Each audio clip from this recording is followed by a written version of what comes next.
Welcome to a brand new show. This is a new show that we're myself, Ashley A. Button, and I'm joined tonight by Megahan, Ashley A. Button's younger sister. And with this nerd, I'm going to be playing dating sim, otome, visual novel type games. And so we're just going to feature a lot of the indie content, and we're hitting so much indie content. Oh my god! And tonight we're hitting it right out of the park with a game by Ravenstar Games called Lost in Limbo. Ravenstar Games is very nice to let us have a demo copy before the demo's even released. It's going to be released on the 21st, so we're going to be playing through that. And if we're lucky, I'm not sure if any of the developers are in chat right now. If they want to jump in at some point, that's absolutely wonderful and marvelous and exciting. And we'll see where the night takes us from there. But until then, let's get started with the game. Oh shit! What's up? Thank you for the follow, Rainbow Royal Gamer. Let's get into it. The Yub Nub intensifies. How are you doing tonight? Are you also a high culture individual that is an enjoyer of the visual novel and otome? Because we certainly are. I like the aesthetic of this game. Well, that's good. I'm glad you're doing well. So let's see. Do you want to get started? Hey, Megan. My co-host, I'm talking to you. Stop staring at the... Gah. I'm staring at Twitch chat. Oh Please. my god. God. It's not like she can see the game. Oh, and there's Adam all the way in the back.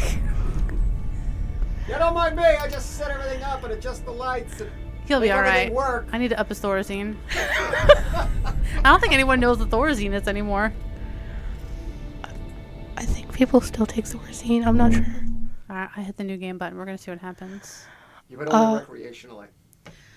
And if you're looking for, like, if the art style, the motif of this game interests you at all, it is available to be wishlisted on Steam and itchy.io. Right off the riff, I enjoy that the character default name is River Winchester. That makes me think that the developers are both a fan of Doctor Who and of Supernatural, because River is the name of the Doctor's daughter. Spoilers, sweetie. River's song. No, it is. Or no, Melody Pond. That's Melanie Pond. It's Melody Pond's daughter, Doctor Who's wife. Oh my god, the Whovians are going to come for my blood now. And you have a Doctor Who blanket, Ashley. I have a lot of Doctor Who things. I have a Doctor Who jewelry box. It's a little nuts. And Winchester, because, the Winchesters. You used to have a Doctor Who... Keep it up, I'm going to put you on mic. Magic the Gathering card game. It's like, he's not even supposed to be one of the hosts on the show. He's just, like, hanging out for moral support. Moral support? Moral support. Moral support, yes. We're going to start a fire and make s'mores and play Otome games. Just, there is a microphone for him. I'm just not sure if I want to turn it on yet. Yeah. If you want to jump in, Adam, let me know. Or do you just like yelling from the background so people can barely hear you? I feel like the pre-COVID days. I'm enjoying it. It reminds me of when we had like a real studio. What, Megan? You want to see the game? Like, yeah, you can I'd like shout to that see out. Like, Megan. Ashley. Megan, you're on camera and your mouth is like, so I nice. can't see. I'm like, Megan, they can still fucking see your ass. Yeah, let's just like, Ashley, I can't fucking see It's it. like, Ashley. Oh. I called can't out see. too. Like, you can't. Okay. That's like, Now- welcome to my life. Does that to me First all time. the time. Now I can see. Can you read it though? Yes. 'Cause I can't read that. In my dreams, I see a black tower. Now, Megan, do you want to read? One of us should be the narrator. Like, if there's, like, narrated... Like, what the player character is not speaking and it's just, like, background stuff. One should be that and one should be the player character. All right, who wants to be the player character? I mean... Do a rock, paper, scissors for it? Okay. Rock, paper, scissors, says shoot. Rock, paper, scissors, shoot. Wait. We gotta do it on camera so people can see it. Like, all right, ready? Rock, paper, scissors, says shoot. Stop. Shoot. All right. What did we decide what it was? I was paper, you're scissors. Yeah, but what are we deciding? You get to choose whether you're narrator or protagonist. This is my life. I'll be protagonist. Okay, I will narrate non-protagonist things. I guess this is from the protagonist perspective, so you say it. I wanted to stop by and say hello. Good luck. Well, thank you, Rainbow Royal Gamer. You're the absolute best. I hope you have a fantastic rest of your evening. In my dreams, I see a black tower. It has no beginning and no end, no doors and no windows, no past and no purpose. It was there before our kind took its first breath and will be there long after we take its last. It knows not of time or reason. It is greater than life and truer than death. I used to be afraid of it. Every time I closed my eyes, it was there, waiting, immobile, and ever present. I often wondered what it wanted from me. As infinite as it was, it lacked a voice. My questions remained unanswered, night after night. Now I know I should have listened more closely. It was clear warning, one I was determined to ignore. Even if the answer had been right before me, would I have been willing to understand?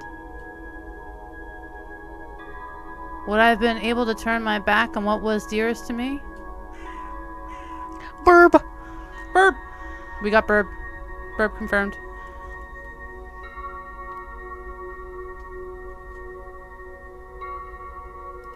Okay, who's reading other characters that don't have voice lines? Megan? I'm gonna say this is still protagonist. Oh, shit. Yes, I do wonder. Why am I telling you this now? Maybe, even after everything, I still harbor love for you in my heart. You think you outsmarted me, don't you? What will come next is inevitable.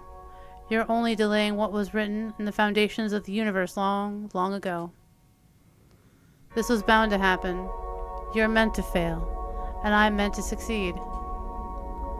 So why do you insist on continuing this charade? Are you truly this desperate? Or have you finally gone mad? I see. You think of yourself as special, don't you? The chosen one, the savior, the hero. It must hurt, knowing you're none of those things. It must make you lie awake at night, knowing someone else now has what was once yours. What is crueler than having no place to go, but having no one to be? And yet, you say nothing. Even now, as you stand at the edge of the abyss, you refuse to so much as mumble a word. You could beg for forgiveness, for help, but you won't. Time is not on your side, betrayer. You'll soon have to face me. I will erode the hope of those who denied me. I will feed the fear of the disloyal and the broken. And when they look to the sky begging for salvation, they will hope to see me. And my wanderer, my dear wanderer, will be the key to a new and glorious birth. Remember, betrayer, the Midnight Tower is not my prison. It is my fortress. I'm gonna say that wasn't the protagonist. Yeah, I don't think it was. I just read all that, and I was supposed to be the winner. Huh? You did win. You got to read everything. I fell asleep. We just reversed our roles, didn't we? I wiped the drool off my chin with the back of my hand. The lobby of the occult and esoteric shop is as empty as it was when we got here. The old clock marks more than an hour since Evie disappeared behind that door to get a tarot reading. No one has come in or out since. The cheap, whimsical playlist coming out of the speakers of the waiting room is the only company I have. Chances are no one knows I'm even still waiting here, and yet the first sensation that takes over me when the haze of sleep dissipates is that of someone watching me. It's been happening again recently. That buzzing in my nape, the disgusting tickle of 1,000 eyes digging in the back of my head, following me everywhere. Ugh. The blasted tower again. The dream is getting longer with each passing day, more detailed, more permanent. Now it even haunts my sporadic naps. If I close my eyes,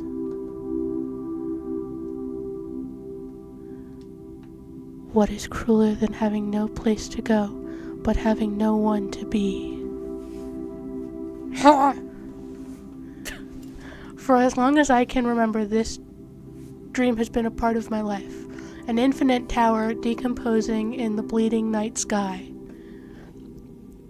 It's a cryptic dream typical of the hyper-imaginative mind of a kid. Something you let go of when you get older, but I didn't. It lingered until I stepped out of Fae-born to live my own life. Then it disappeared without a trace. But since I moved back 2 weeks ago, it's been visiting most nights again, as if it had been waiting for me to return. Sometimes I woke up from my dreamless sleep to wonder where the tower went. Now I can only wonder what's brought us together again. I can't say I'm surprised it's back, though. My mind has never been in a worse place than it is now.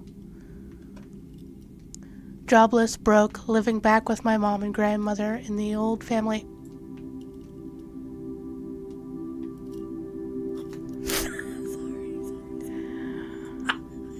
house. Click the window. Waiting for my best friend to get tired of asking questions about her future to a stranger that allegedly has supernatural powers. That pause was indeed for Ashley covering the screen so I couldn't see it. Shut up. I need a third monitor, clearly. Or you just need to put things on the correct monitor. You need more splitters for that. She doesn't need to see OBS. She needs to see the game. And dealing with ominous dreams provoked by feelings of anxiety and dread. One therapist told me the tower may symbolize my regrets, my self-hatred, or my fear of an uncertain future. Another specialist had a different hypothesis. Having my grandmother constantly claiming the town is cursed may have had some effects on my brain as a kid. My mother definitely agreed. Based on Grandma's superstitious thinking, the longer I stay here, the more evil rubs on me. That means I'm cursed by now, following that logic, and everyone else who lives here. You'd think they would notice if they were. Maybe if I believed in those kinds of things, it would bring me some kind of relief. I could try to uncurse myself if that's possible. Cleanse, purify, I'm not sure what the word would be. A text from Evie, who should not be texting me while she's getting her fortune read.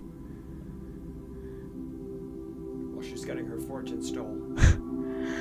Attached to the text is a poorly taken photo of what seems to be a bunch of rocks thrown on top of a round table. Save for later. I don't think you're supposed to sneak a photo of... Anyways. Yeah, nothing has changed. My lifelong best friend is still obsessed with the occult and is ecstatic? Ecstatic. God damn. Shut the fuck up. To bring me along for the ride now that I'm back. My grandmother, who is close to 100 years, but has the spirit of a 25-year-old, keeps insisting the town is cursed and wants me gone again, the sooner the better. My mother is on the verge of having a fist fight with that very same grandmother if she dares to pull another one of her stunts to protect us from evil spirits. The only sliver of normalcy I have in my life right now is my daily job hunting. Besides that, I've got nothing.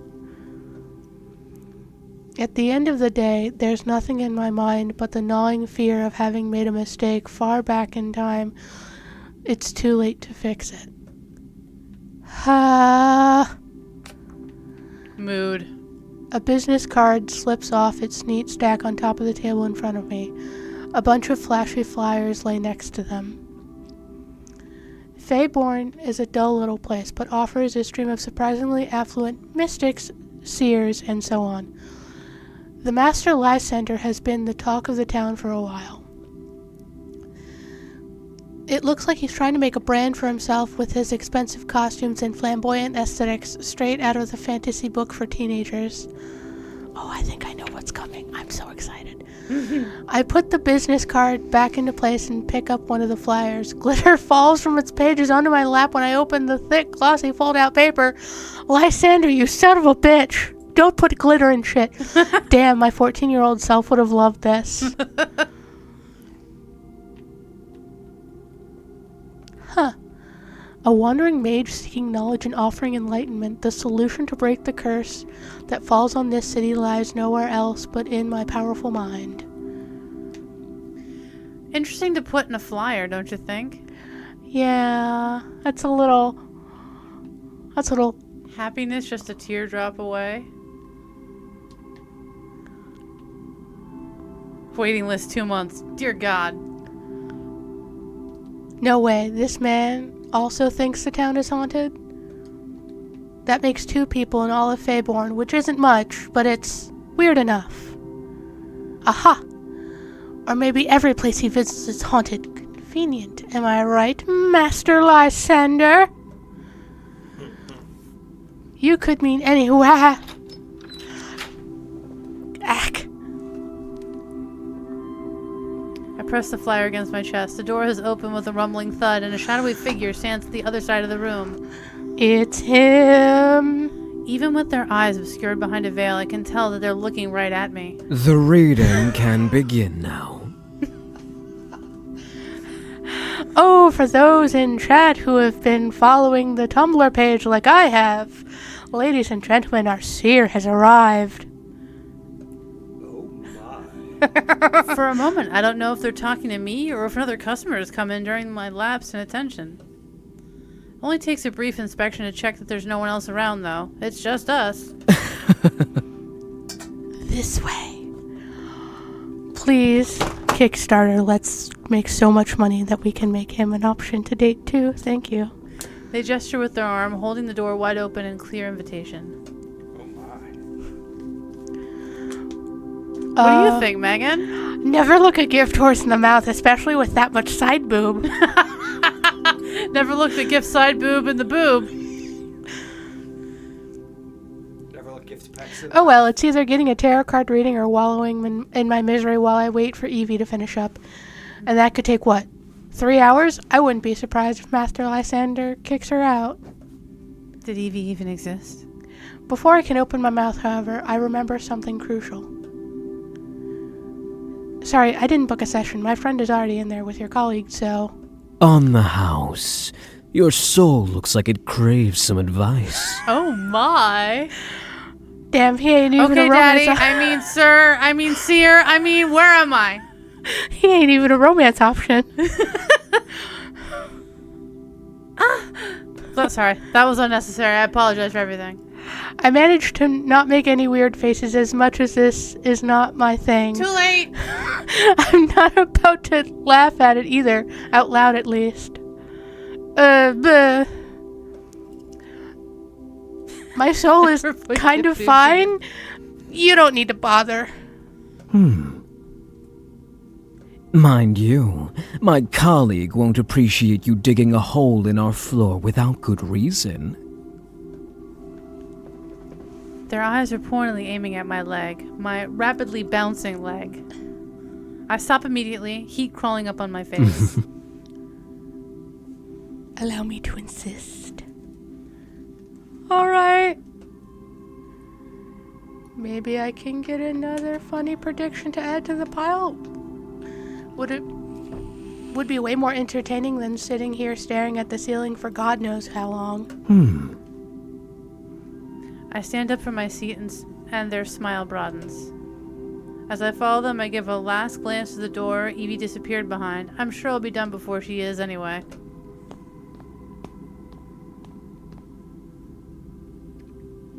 Inside the room, the psychic stands in front of a bookshelf, their fingers hovering over the spines of the many books neatly tucked inside. It's a small place that barely has space to move around. The air is heavy, charged with different smells, mixing together in a distinct perfume. Please, close the door and take a seat. I reluctantly look back at this waiting room. There's an odd pressure in my chest that I can't get rid of. No, I've never been intimidated by places like this. I'm not about to start now. I push the door until it's sealed, sending a flurry of some kind of sparkling powder from the floor. Goddamn glitter! Thank you.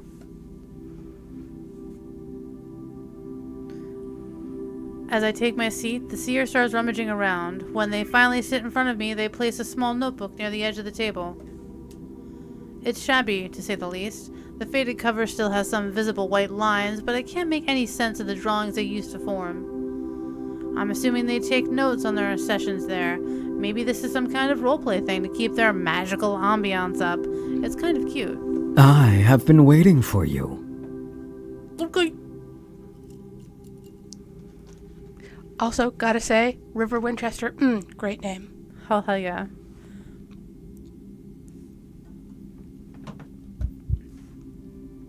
My heart skips a beat. Megan. How do you? They smile slowly. The one between told me about you. They knew you would come to me today. The one between. That's a new one. Mortar and pestle join the book on the table, as well as a slim wooden box and ink bottle with an expensive-looking brush seated on top. No need to be so surprised. You, more than anyone else, should be familiar with the ways of the occult. My face drops a bit, but I'm quick to cover it up. By the way their grin widens, I can tell I've failed. There's no way they know about me, or my family. They're sure I'm only reciting a speech they use to impress every client that steps into this room. Discomfort worms its way into my chest, but inside it there's the slightest spark of curiosity. Share your thoughts with me. My thoughts? The first thing crossing your mind. The key to getting acquaintance? Okay. The key to getting acquaintance with one's psyche lies in spontaneity. Your mind, your inner self, knows more about what haunts you than you do yourself. That's surprisingly insightful. That's deep. You must smoke weed. Wait, before we start, I have to warn you. I don't believe in this kind of thing. I don't mean to disrespect your work in the slightest, but you may be wasting your time with me. Oh, should I do like the opposing ones when there's dialogue that's not voiced? And I'll do like the window dressing stuff? Yeah. Okay. You don't really believe that, do you, Winchester? There's a deliberately crafted balance inside you. You do not believe, but I can see you are quite sensitive to the ways the common folk consider unorthodox. There's a pointed pause as they tilt their head. Ah, yes, that makes sense. Your family's influence, yes? My mouth opens to ask, but the sly grin stops me. They know what I'm about to say, and I know what they would answer. The one between told me.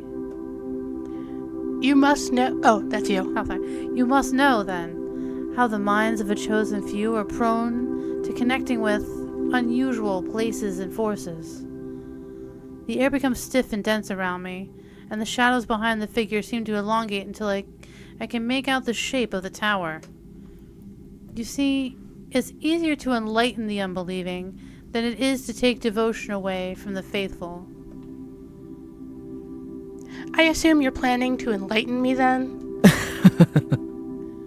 You're an interesting individual, Winchester. We both have our reasons to walk the paths we choose. That we do. Now, as much as I would be ecstatic to discuss this further with you, shall you indulge me? I am very interested in what that mind of yours is hiding. Oof. That's not The first thing crossing my mind... Oh, sorry. Is that you or is that me? That's you. Oh, God. The first thing crossing my mind, huh? Right now, there's a bunch of things I could think about.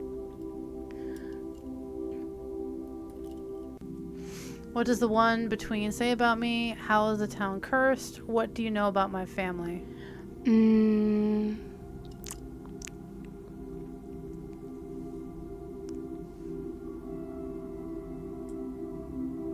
What do you think? What would you like to know more about of these three options, Would Ashley? you like to know more? What's the one between say about me? Yeah, what About I have Patty to say? Batch. What I have to say about me? What can this one between tell you about me? He who walks between the rows. If they know so much about me, you surely don't need to ask me. They lean forward ever so slightly, and I find myself imitating them. They said you would pose a challenge, which I have already found out for myself. Were you anyone else, I wouldn't have offered you my aid, but you truly are a special one. Fearless, confident. Life has tried to bend you to the ways of others, and still, you have prevailed. For a fleeting moment and a heart-wrenching instant, we just look at each other. I can see it in the faint glint of their eyes. They are carefully minding their words, lest something slip. My, someone would think you're flirting with me. They laugh, boisterous and carefree, breaking their carefully studied role. Oh, I wonder. Dear devs, please add this romance option. You are not here for love, however, are you? Definitely not. I'd say I'm here by pure chance. The one between doesn't believe in such a thing. That you're here today before me, just like they predicted, it can be nothing if not a matter of divine providence. I decide right here and now is crossing my mind. All right, color me interested. Tell me about this patron of yours. They reach up to lower the veil over their face, but I catch the concealed dart of their tongue. My patron, the one between. They were once appointed as the watchtower of the universe. They ruled over a world akin to ours, where we committed sin after sin and strode away from the true meaning of life. The one between made sure their realm would never walk that path. There's a but somewhere. Staring at them, I can feel the words stuck in their throat, as if they were in mine, keeping me from breathing. I should not talk about them lightly, however. By contract, I am bound to share only what they give me permission to. In other words, Master Lysander... In other words, Master Lysander hasn't really written down the one between story, and if you say something you shouldn't, you may get fired. Fuck, I didn't mean to say that out loud. Sorry, Yes, yes, you could very well say so. They were right about you. Care to share? They said you wouldn't have trouble speaking openly. That is very generous of your patron. I usually get mouthy instead. I'm afraid I would have to agree. The chuckle we share thankfully dissipates the tension that lingers in the air. Without another word, they open the last page of the notebook and pick up a silky red ribbon resting in the back cover. Let us begin, then. Begin? What has this been, then? Just a warm-up? Exactly. Under my vigilant stare, they tie one end of the ribbon around their wrist. They extend their hand to me next, leaving it on top of the table. It's calloused and full of scars. Some of them are faded, small and thin, while others coil like serpents from the heel of their palm to the depths of their tunic. Your hand, please. I hesitate. Something doesn't sit right with me. It hasn't for a while now, but... How does this person know so much about my life? It's impossible. Do I know them from somewhere? Are they an acquaintance of my family that I don't know about? To your friend. Not even a stalker would know this about the intimate parts of my childhood. At least that's what I want to think. I can't say I believe any of their words, but the shadow of doubt is starting to settle in my chest. Worst case scenario, Evie has been scammed and these people are weirdos. But what if this really gives me some answers? You seem to be particularly interested in me. I cannot deny that. What do you win with this? If I stood up and left now, what would you lose? My patron would be disappointed. I don't expect to recruit you or convert you. I merely wish to give you insight, to give you the choice that you've never been granted. Let's make a deal then.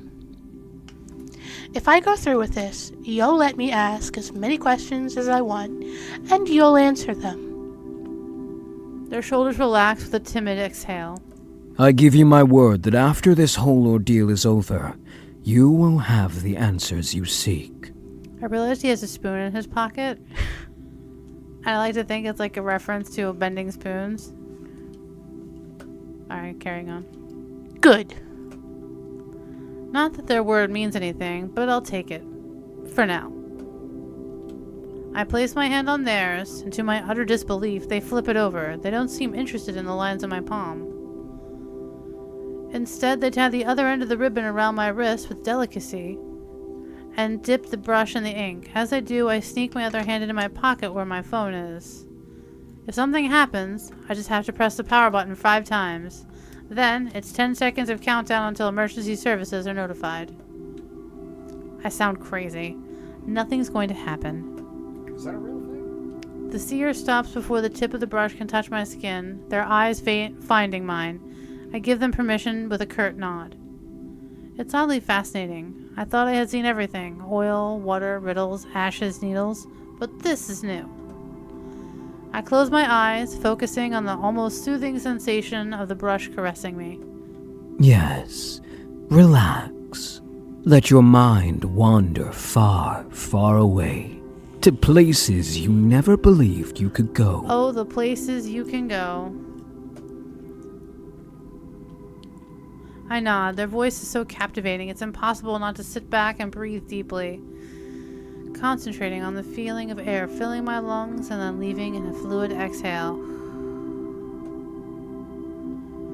My hand is left on the top of the table as they draw theirs away. The wood pressing under my finger throbs. On the black, empty canvas that covers my eyes, I see something slithering up, high in the sky. This bitch again. See it. Connect with it. A tower. It materializes before me, so alive I could reach out and touch it. There's a lonely path carved in the mountains, disappearing behind a thick curtain of fog. What do you want from me? What are you? I hear a metallic shing, raising goosebumps on my limbs. I become aware of the silence, of the rumbling something beneath my feet. There's that strange tickle in the back of my neck again, slowly taking the shape of a pair of eyes. Ah! Something pins my hands to the table.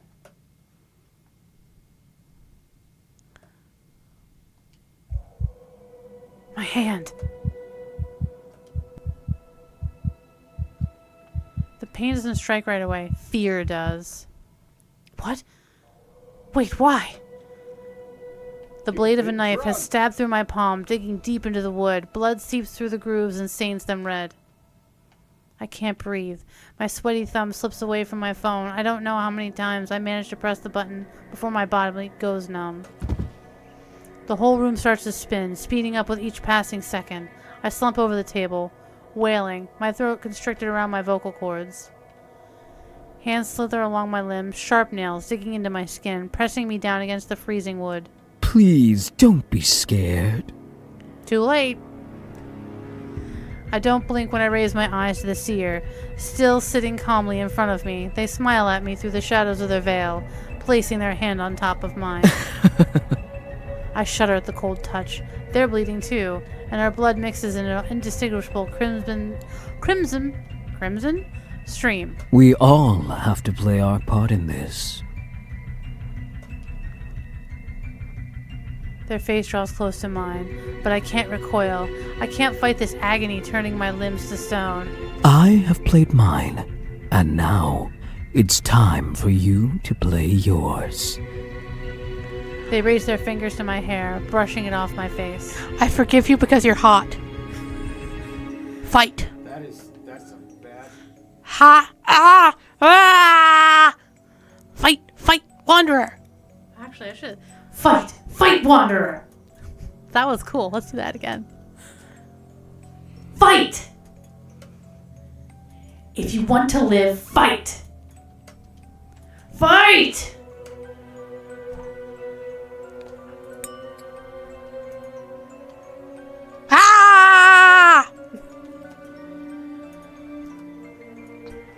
A strength that should... Oh, my bad. Hit the wrong button. A strength that should not be within me rushes through my veins, inhuman and raw.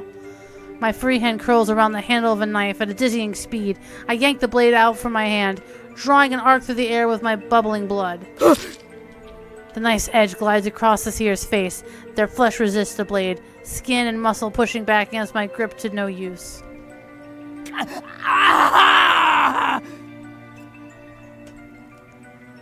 Everything breaks. Like red ribbons carried by the wind, the seer's face explodes in thin strips of meat and blood. Jesus Christ. No! This can't be happening! This was not the deal! I added that. Thank you, Ashley, for adding that. Good old Wilhelm. The last thing I see before white pierces my eyes is the seer's face, twisting beyond recognition as the flesh around their mouth tears with a terrifying sound. A violent gust of wind pushes me back against the chair. The furniture is lifted into the air, flying around like sheets of paper, and I cling to the knife for dear life. The chair gives in. Gravity pulls me down at a speed that flips my stomach over. It burns.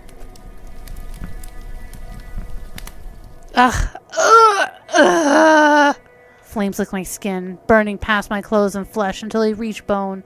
I try to open my eyes, only to screw them shut again with a wail, afraid they'll turn into ashes like the rest of me. I can't hear anything but a ringing in my brain. I don't know if my voice is reaching anyone as I scream for help. I crash into something. The impact racks my bones and sends a blunt wave of pain through me, stealing what was left of my breath. My ribs break one after the other, like keys of the piano being violently played.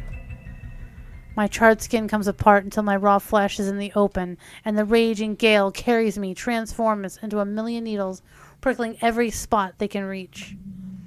Then there's just silence. Around me and inside me, the sensation of my bones shattering into splinters feels like soft droplets of rain caressing my body. I ran out of air. So this must be it.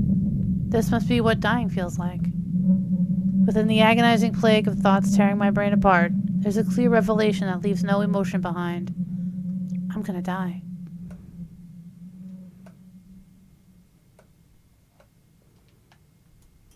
Awaken, my wanderer.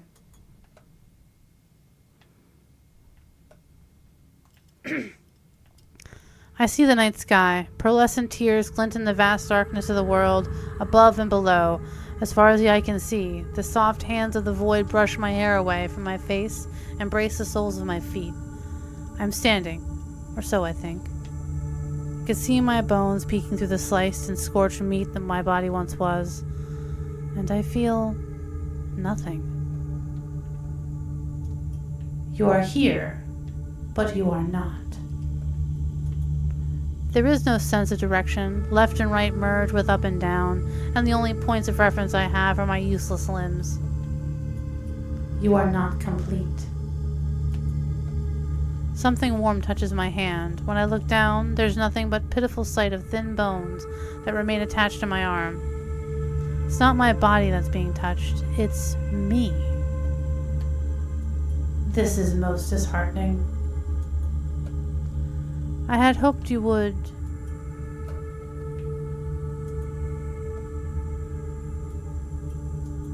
Yes, I had hoped. That is all I could do.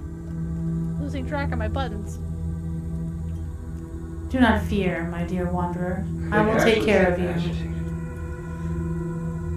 Adam, you're ruining the ambiance! Stop it! Why is my microphone on? It's not. All of them have failed me. All of them. But you won't. You won't fail me. Gentle fingers caress my cheek, soothing to my aching skin. The words tickle my brain, begging to be released. I won't fail you. Say it. Manifest it. Feel it in the depths of your soul. Oh, okay. The game chose for you. Clearly. I know. You are my dear, dear wanderer after all. Our last beacon of hope. The one that carries my will. A kiss falls on my forehead. The world lays me down ever so gently, and in its navel, brimming with life, I am left to rest. I'm cradled in vaporous waves, laving at a shore that is yet to heal from the storm. But one day it will heal. One day it will heal, and it will be glorious. This will be my parting gift to you.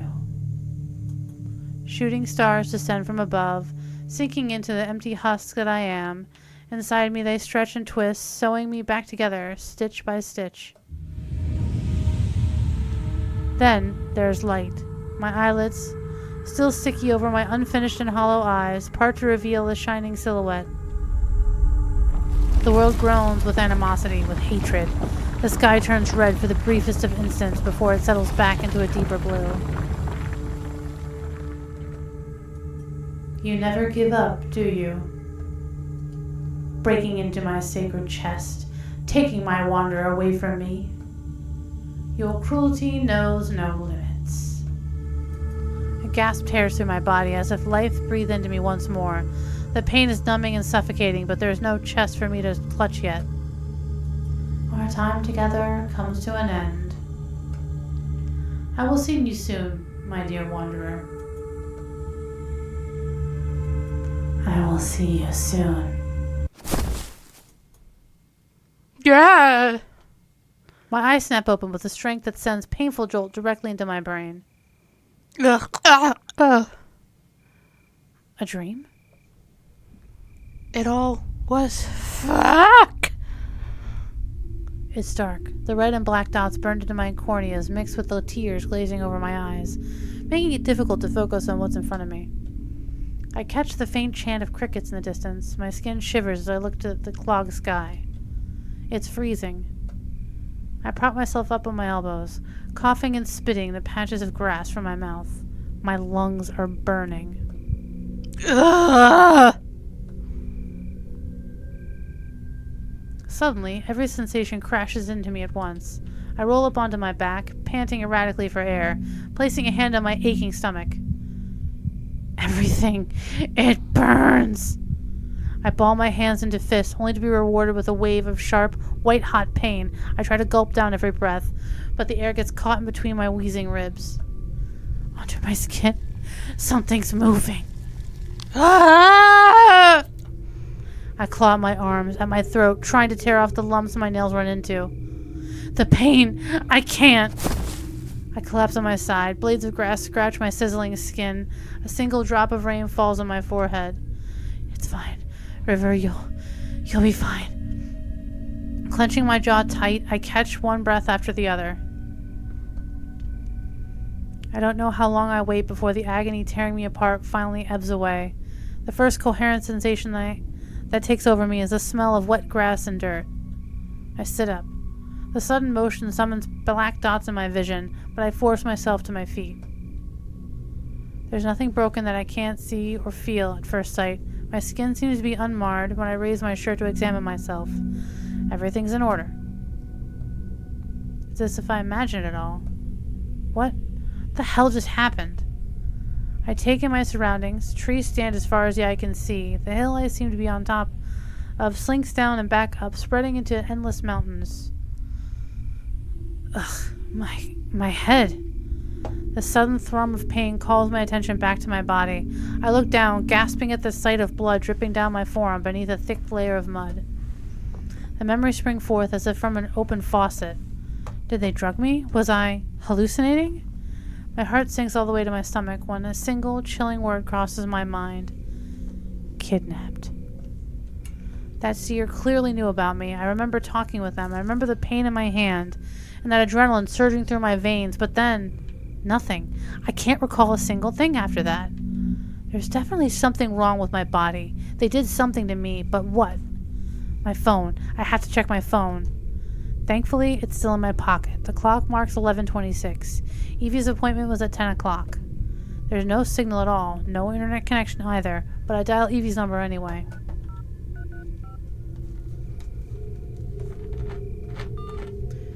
Alright.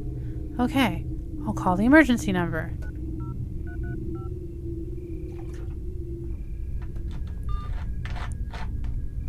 Fuck! Come on! There should be a network tower somewhere. Why can't I even reach the fucking emergency line? What if they attacked Evie too? Was the appointment a trap?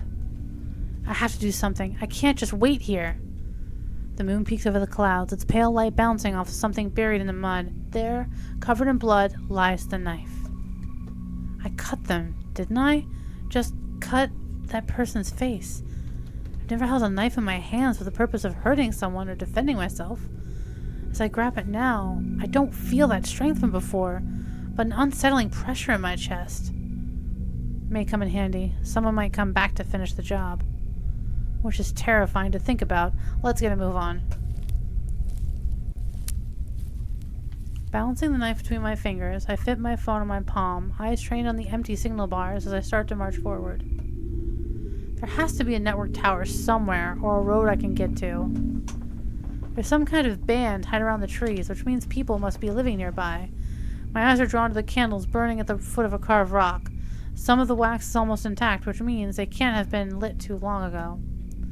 This could be a pilgrimage route, or a camping zone. Maybe these rocks are some kind of landmark? The flapping of wing breaks the silence. A group of crows sits in a branch right above my head, tilting their beaks at me. I speed up, moving my phone around to catch even the small bar of signal. The crows follow me, bouncing from tree to tree, trying to guess where I might be going. If only I knew to begin with. Fuck.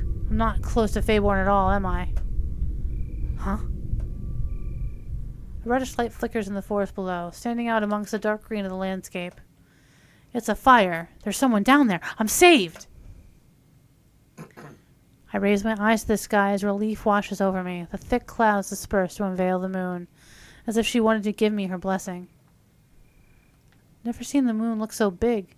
It shines so brightly, illuminates the whole forest like a... This bitch. That is... But I... No, wait a second. Whatever they did to me, whatever's going on, it's just in my head. Nothing else. No. Something's wrong here. My heart starts to pound loudly in my ears. The tower is there, just like in my dreams, standing infinitely tall right before my eyes. Something dark emerges from its body, dissipating into the air like a thick mist. It exists. The tower is real. Magnificent, isn't it? Ouch! A sharp flash of pain drills into the inside of my skull. The light of the moon becomes unbearable and I turn away, clutching my forehead. What the hell did they do to me? Frigid sweat rolls down my spine. There's a suffocating pain in my chest. I need to find help soon. I glance back at the fire, trying not to let the massive tower on the horizon drag my attention away. There's definitely someone down there, but I don't know if my body will hold out long enough. Fire. Are we going downhill or keep walking to the fire? We're going to the fire. No, I'm almost there. I can't give up now. I've gotten this far, just a bit more, just enough to reach that fire. It could be shelter some teenagers partying secret, a family having a camping night. All those sound better than turning away from the tower and taking my chances in the dark. Whatever that thing is, whatever is happening, it has a logical explanation. With that thought in mind, I keep walking. The murmur of the wind is my single companion. At least the strange wooden lamps framing the path offer an adequate source of light. What was that? I look around, wary of any movements or sound, but after a couple of seconds of holding my breath, nothing happens. There's a strange chill in the air. Now that I pay attention, there's not a sound to be heard. I freeze. A long shadow stretches up against the jagged trunks, disappearing behind the lower branches of the trees. There's a figure standing at its end, remaining completely still. I can't see their face. They're completely clad in black. Their clothes tight against their skin. Their head begins to swivel from left to right, searching for something. Searching for someone. They found me. But I didn't hear anyone following me. No, they wouldn't have jumped me by now if they'd noticed me, right? Whispers come from where the stranger lingers. A sharp ray of moonlight pierces through the trees, bathing them in light. Oh no. I think that might be the seer? What the hell is that? I grip the handle of the knife with all my strength, taking a step back. The hairs on my arm stand on end as I take in the vicious, putrid flesh of the creature before me.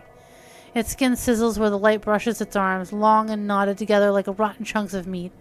One sprouts after the other from a pool of mangled bodies, keeping it standing. River! I slam my hand over my mouth to stifle a whimper. A familiar metallic stench raises in my nostrils, and I press my lips together in a poor attempt to keep the blood on my hand from seeping into my mouth. River! A retch turns my stomach upside down. This is a nightmare. This can only be a nightmare. The creature doesn't move. Its elongated head keeps pivoting from one side to the other like a watchtower. Hide, hide, hide! Ah, shit! Now who's ruining the ambiance? Every fiber of my being is set on fire. Look, it was a time-sensitive event. I didn't know there was going to be time-sensitive events. I need a drink.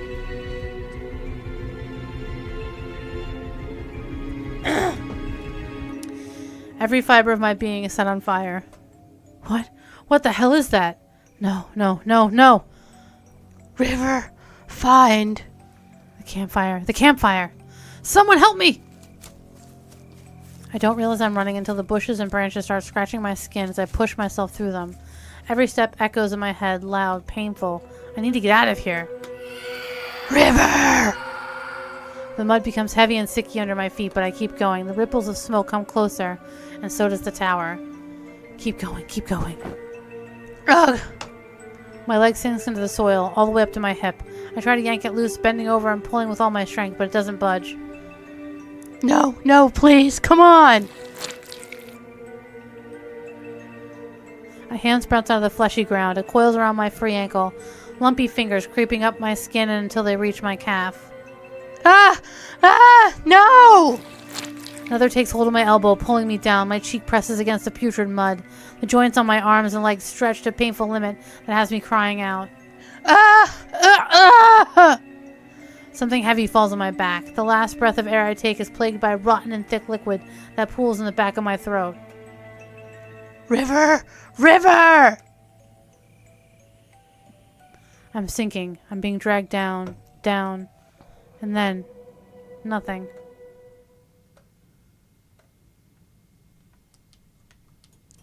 This was not supposed to happen. Oh, well. Why did you do that? Tell me. You're smarter than that. Stronger than that, aren't you? I refuse to believe I was wrong about you. You are not done. We are not done, my wanderer. You shall rise again, but beware, I will not be there to snatch you from the great void's hands forever. Awaken, my wanderer, and this time, do it for good.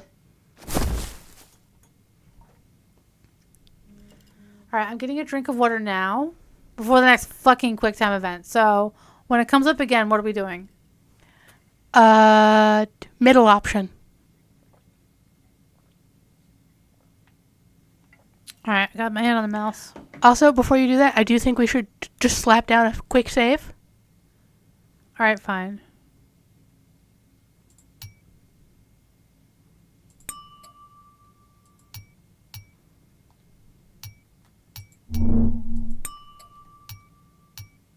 That was easy. Alright, ready? Yep. What was I doing? The forest around me slowly comes back to life. There's a tingle on my fingertips and a foul taste in my mouth. Ugh, mud? Great. Eating dirt rhetorically and literally, it seems. Tower still there, waving its invisible hands at me. The feeling of urgency beating somewhere inside me creeps up to my forefront of my senses. Okay, I know. Yeah, I was. Running away from whatever the hell this is. Go back downhill. You know what? I'll just go back. I can't. If I look at it, then...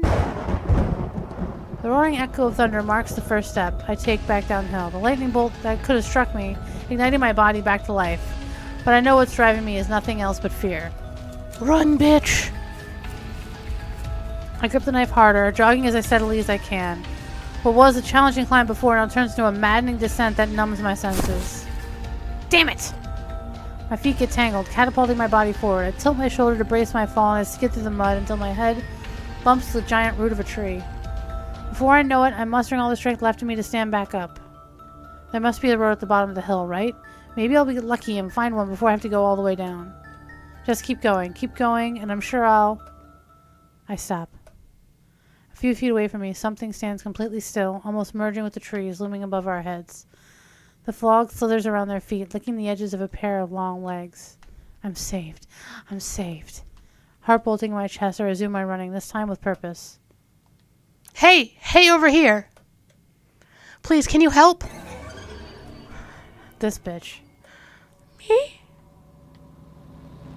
The air freezes, becoming trapped in time. What stands in front of me is made of fabric of nightmares, of the threads of holding every scrap of madness in this world together. Its head swivels all the way back to face me, poisoned flesh squelching with a twist of misshapen neck. Alright, are we fighting it or running? Bitch, I'm gonna fight this. I am tired. It holds itself like a scared little kid, and a moany gurgle emerges from a mouth brimming with teeth. River! What? River? Its body shudders, its many legs sewn together in the middle, cause it to trip where it tries to take a step towards me. No, those are not legs. I watch as it struggles to get back up, standing tall in a pile of disfigured bodies. But your friend never came back. Mud covers its disgustingly tender skin, and it wails my name once more. The cold clings to the tips of my fingers, biting the back of my head, curling around my ears. River! It pounces on me, and in the blink of an eye, its jaws wide open. Stab! I raise the knife. It sinks into the monster's shoulder, forcing a watery yelp out of it. The force of the impact knocks me down anyway, but instead of falling on top of me, the beast rolls away on its side, writhing in pain. No, River! Run away? Yes. I run. I don't care about the painful burn on my legs as I race downhill without looking back. Around me, every inch of the forest melts into a senseless blur. A harrowing screech pierces the night. It's following me. Don't look back. Just keep running. Keep running! Ouch! I crash into something with enough force to knock the air out of my lungs. The sky spins as I'm pushed back, then abruptly stops, the moon still high in the clouds. A hand closes around my wrist and pulls me upright before I have a chance to hit the ground. Ooh, gotcha! Hey. Hi. A strong arm sneaks around my waist, pulling me against a solid body. My hands move up to brace myself against it, and where I tilt my head back, still disoriented, there's a man looking down at me with a smile. You sure are a quick one, ain't ya? Whew, took me a while to catch up. Hi. I open my mouth to say something, but only a whine makes it out. The thing, it's coming. I cling to the man, trying to warn him with my eyes. Oh. He seems confused for a moment, but then his lips pull back into an easy smirk and he pats my head with a familiarity that feels entirely too strange to me. It's comforting somehow. I didn't realize how scared I really was until now. Aw, poor bunny. Don't worry your pretty little head about it. Before I dare to say anything else, a scream erupts from the shadows. My muscles tense and I unconsciously shift closer to the man, feeling his laugh rumbling through my bones. You're safe with me. It's just a little guy. His arms curl around my shoulders, but I quickly push him away enough to look at his face. What? Are you crazy? Ah! Dashing through the trees, the monster hurtles towards us, its mouth part open to let out another shriek, and I instinctively scream in reply, squeezing my eyes shut. A gust of wind almost throws me off balance, but the man's arm tightens around me protectively, keeping me steady. I shield my face against his shoulder and hold on tight as the storm whips my skin. It's alright. Nothing to be scared of. Slowly open my eyes again. He's smiling at me, his hands moving up to tussle my hair. See? A bit ugly. Nothing you can't handle. I turn around, heart beating in the back of my throat. Ah! I jump back with a loud gasp, stumbling against the man's chest. They ain't that dangerous swinging alone. A pack, though? That's something else. The creature remains immobile, floating in the midair. Its many arms are stretched towards us, mouth open in a pained wail, as it helplessly tries to shake off whatever's keeping it frozen in time. It oozes something thick and oily that detaches from its body and stains the grass underneath. It slowly disintegrates and quickly regenerates. The sight teases a spot in the darkest corner of my mind. Let's get rid of this one, huh? I look at him. There's not a sliver of fear in his face. The wind returns in force and I grunt, protecting my face with my arms. The beast chokes on a pained scream. The birds in the trees nearby fly away at the spine-chilling sound. Peek through my hands, watching as the monster crashes against a tree, and then another, and another, and another. The deafening noise of exploding wood muffles the creature's voice as the fog and distance swallow it. Silence falls over the entire forest. I lower my arms, taking in the sight of the scene before me. The trees in the line of fire are barely standing, teetering on what little remains of their trunks. Problem solved. See? Wasn't that scary, was it? A grin pushes at his cheekbones, showing all his teeth. His incisors are slightly pointy. Only now do I realize how much he towers over me. I'm reading way too much. He's huge, massive even. I swallow as I crane my neck back to look directly at his single beaming eye. Thanks? Huh. No big deal. Happy I got here in time. I smile weakly out of nothing but politeness. I have too many questions. So many I can't count them all, and yet only two slip through my lips. Where are we? Are you from around here? His smile crumbles. He crosses his arms over his chest, a thoughtful furrow on his brow. This is the woods beyond, which is bad. We shouldn't be here. Aha. Did you just make that up? No, of course not. He rubs the side of his neck, eyes surveying the forest around us, searching for something. This is awkward. I barely overhear him as he mumbles to himself, but I have to agree wholeheartedly. You read for a while. Are you lost too? Is that it? He makes a weird face, as if the thought of him getting lost were something alien to even suggest. Not at all. This is just hard to explain. I'm not an expert or anything. I set my lips into a thin line. The adrenaline is starting to dissipate, leaving me lightheaded and exhausted. The closest city, a landmark, a reference point, any information would be useful except for a made-up name like the woods beyond. I'm sure he could be a bit more helpful if he wanted to. His reticence is strange, suspicious. I take a step back and away from him, marking some pointed distance between us. Even if he sort of saved my life just now, that doesn't mean he... Wait. He saved my life. He wasn't afraid of the thing.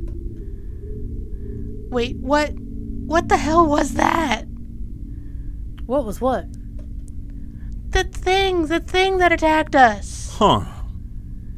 I don't think too much about it, alright? What? What is that supposed to mean? What the hell is going on? What's this headache? That was either the fortune teller or your friend that never came back. I squeeze my eyes shut, trying to clear my mind. There's a loud mumble on the back of my head, trying to push itself forward. Invisible claws close around my skull, sending pain shooting through my bones as they tighten their clutch. Hey! You alright? My heart hammers against my chest and my stomach churns, the little food still in it, forcing me to slap a hand over my mouth. I cough hard and something sticky coats my lips. There's a lump of viscous and purulent substance sitting on my palm, mingling with my blood. The knife wound in my palm, now red and black, is dirtied with mud and specks of grass. Damn it. An acidic tingle runs down my arm, pulling at the wound. My teeth grind together to stop a heave from leaving my throat. Can you hear me? What's going on? His hand is hot on my back. His voice rings loud in my ears, piercing my brain and joining the whispers already torturing it. No. Hey, look at me. What can I do?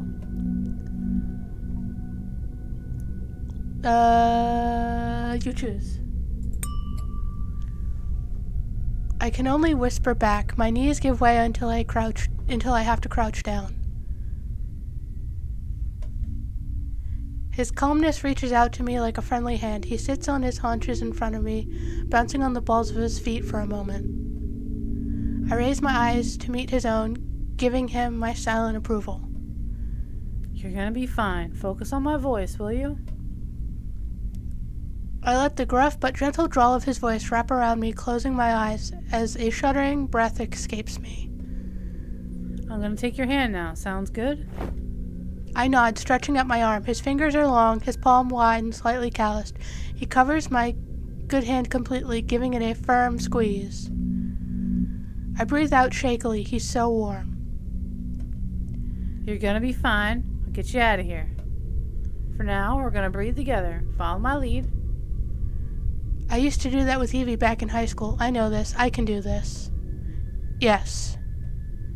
My voice sounds pathetic, weak, but he smiles. Let's go. He breathes in, then out, and I have the sudden urge to chuckle at the rough sound he makes. I steady myself and follow him, gripping his hand hard. I focus on my body, my throbbing pulse, on the ground I'm sitting on my heart beating strongly where our hands meet. I run away from the insistent murmur grazing the nape of my neck, from the tendrils digging into my brain. I let the air fill my lungs completely until my chest is tight, then release it when he does. That's it. Deep breaths all the way to your Kelly Belly. The fuck is a Kelly Belly? I choke on a bark of laughter, opening my eyes to look at him. He gently rubs the back of my hand with his thumb. What the hell is that? No talking aloud, only breathing. I obey begrudgingly, closing my eyes again. The dread nodding my chest subdues. My muscles relax. My body is heavy, as if I were back on my bed, too comfortable to move. But still, what the fuck is a Kelly Belly? I don't know. What's a tummy quad? This is also true. Do we want to take a minute for our own sanity and breathe and talk about what we're experiencing so far with this game? Well, let's get out of a black screen first. Yeah. The air flows through me with ease now, and I cling to the feeling of security it gives me. I'm in control once again. Yeah. That's it. You got this. I shake my head as my eyes open once more to his smirk. It comes so easily to him. Alright, do we take a pause? I would like to take a pause. Oh god, because we just... So, some shenanigans have occurred. Yes. Also, this is the premiere episode. We are not sure how we want this show to take shape, so we just kind of like... We're playing it by ear tonight. Yeah, we're just apparently reading it. Yeah. And I forgot how exhausting reading is. Do you have water? Do you need water, Megan? There's a bottle of water in front of me. I do not know if it's open or not. I don't know yours. who's... Doesn't look like it. Okay, it is unopened, so I will not be getting cooties from the people in this room.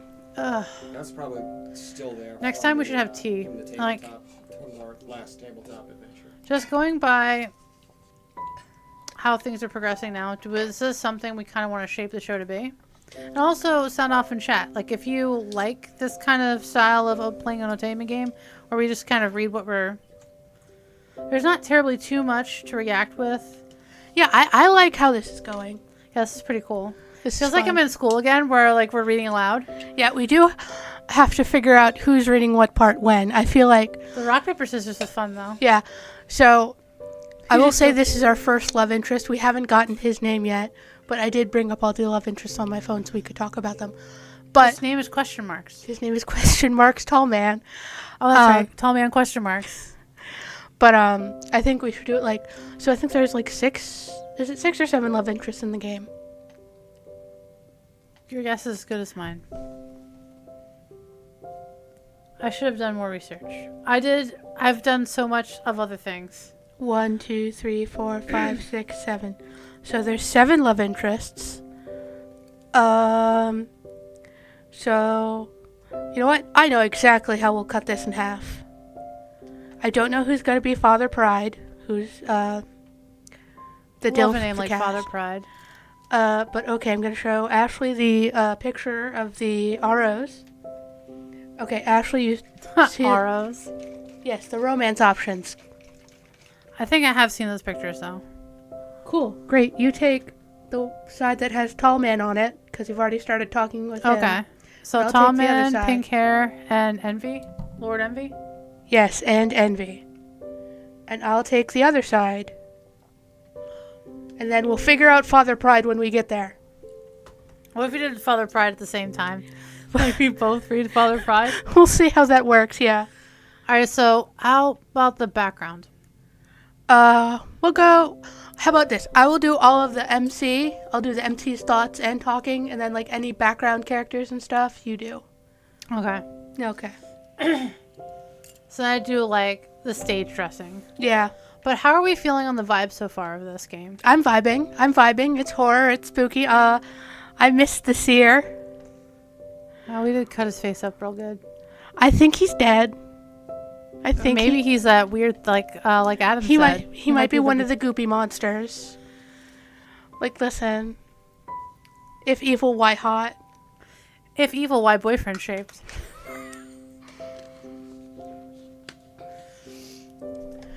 Okay. We ready to keep going? You need it. What? Alright, we should also have water breaks. Like, Yeah. maybe every... What do you say? 20 minutes? Or 10 to 15 minutes, we take a water break? Yeah, something like that. Like 20 minutes. Okay. Maybe a half hour. See how far we can get our voices to go. Because so far, we've been doing this for an hour and 18 minutes. Okay. Alright. I've had some water. I can keep going. Alright, I believe this is MC Thoughts. Yes. Okay. I shake my head as my eyes open once more to his smirk. It comes easy to him. I'm happy I'm not alone. You have a strong grip, don't you? Ouch. I'm crushing his fingers between mine, twisting them in positions that don't look too comfortable, and yet I'm frankly sure he's just teasing me by the way the corner of his lips twitch when I release him. I let go, mumbling an apology under my breath. He shakes his head in disregard, raising his fist up at me. Well done. I can't stop a smile from climbing up my face. I knock my fist against his. Now let's take a look at you. He winks at me, producing a handkerchief from the sleeve of his tunic. Ah, here. let me clean that pretty face of yours.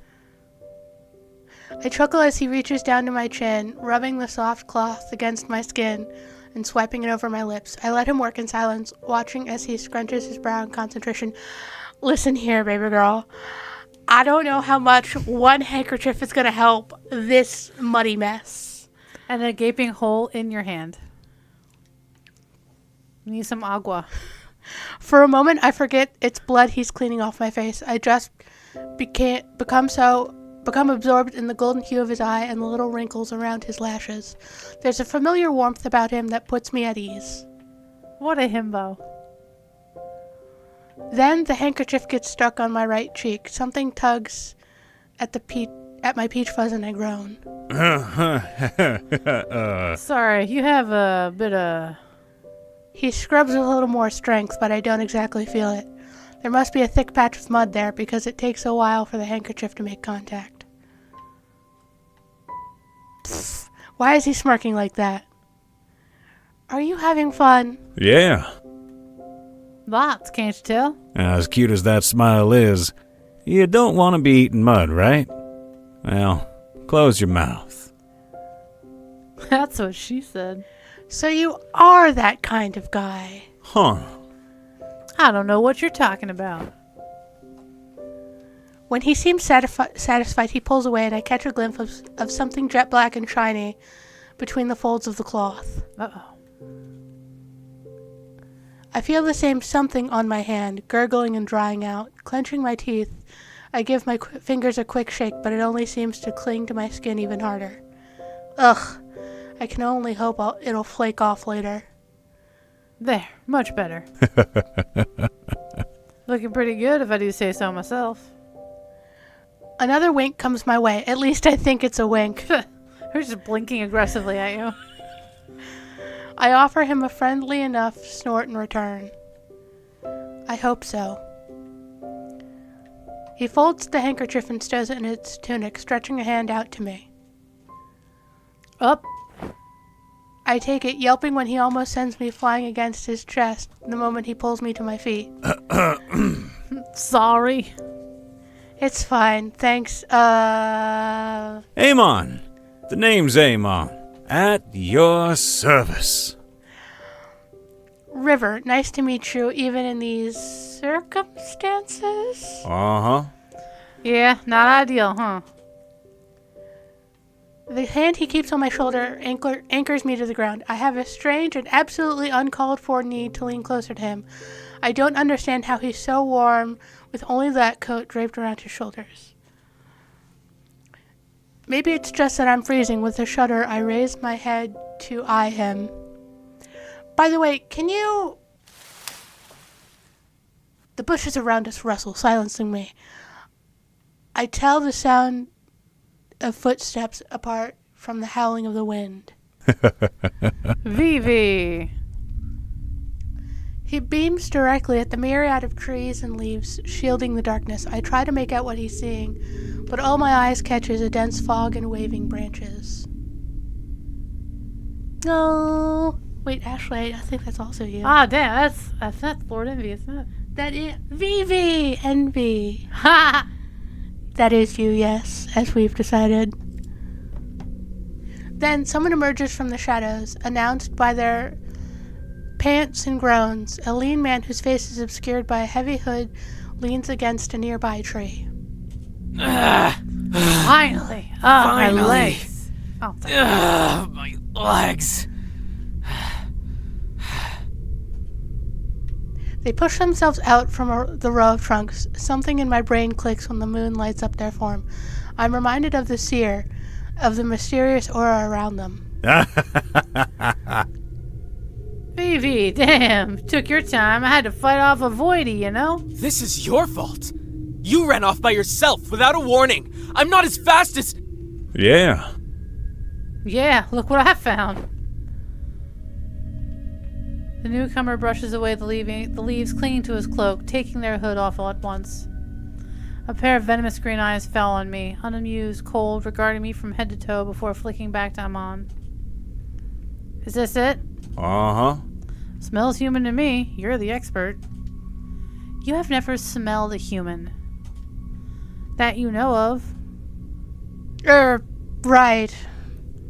Sorry to interrupt, but I shake my bloody hand in the air. I'm hurt. If you could be so kind as to take me to the Silence, human. You will only speak when spoken to. Hey now! Vivi?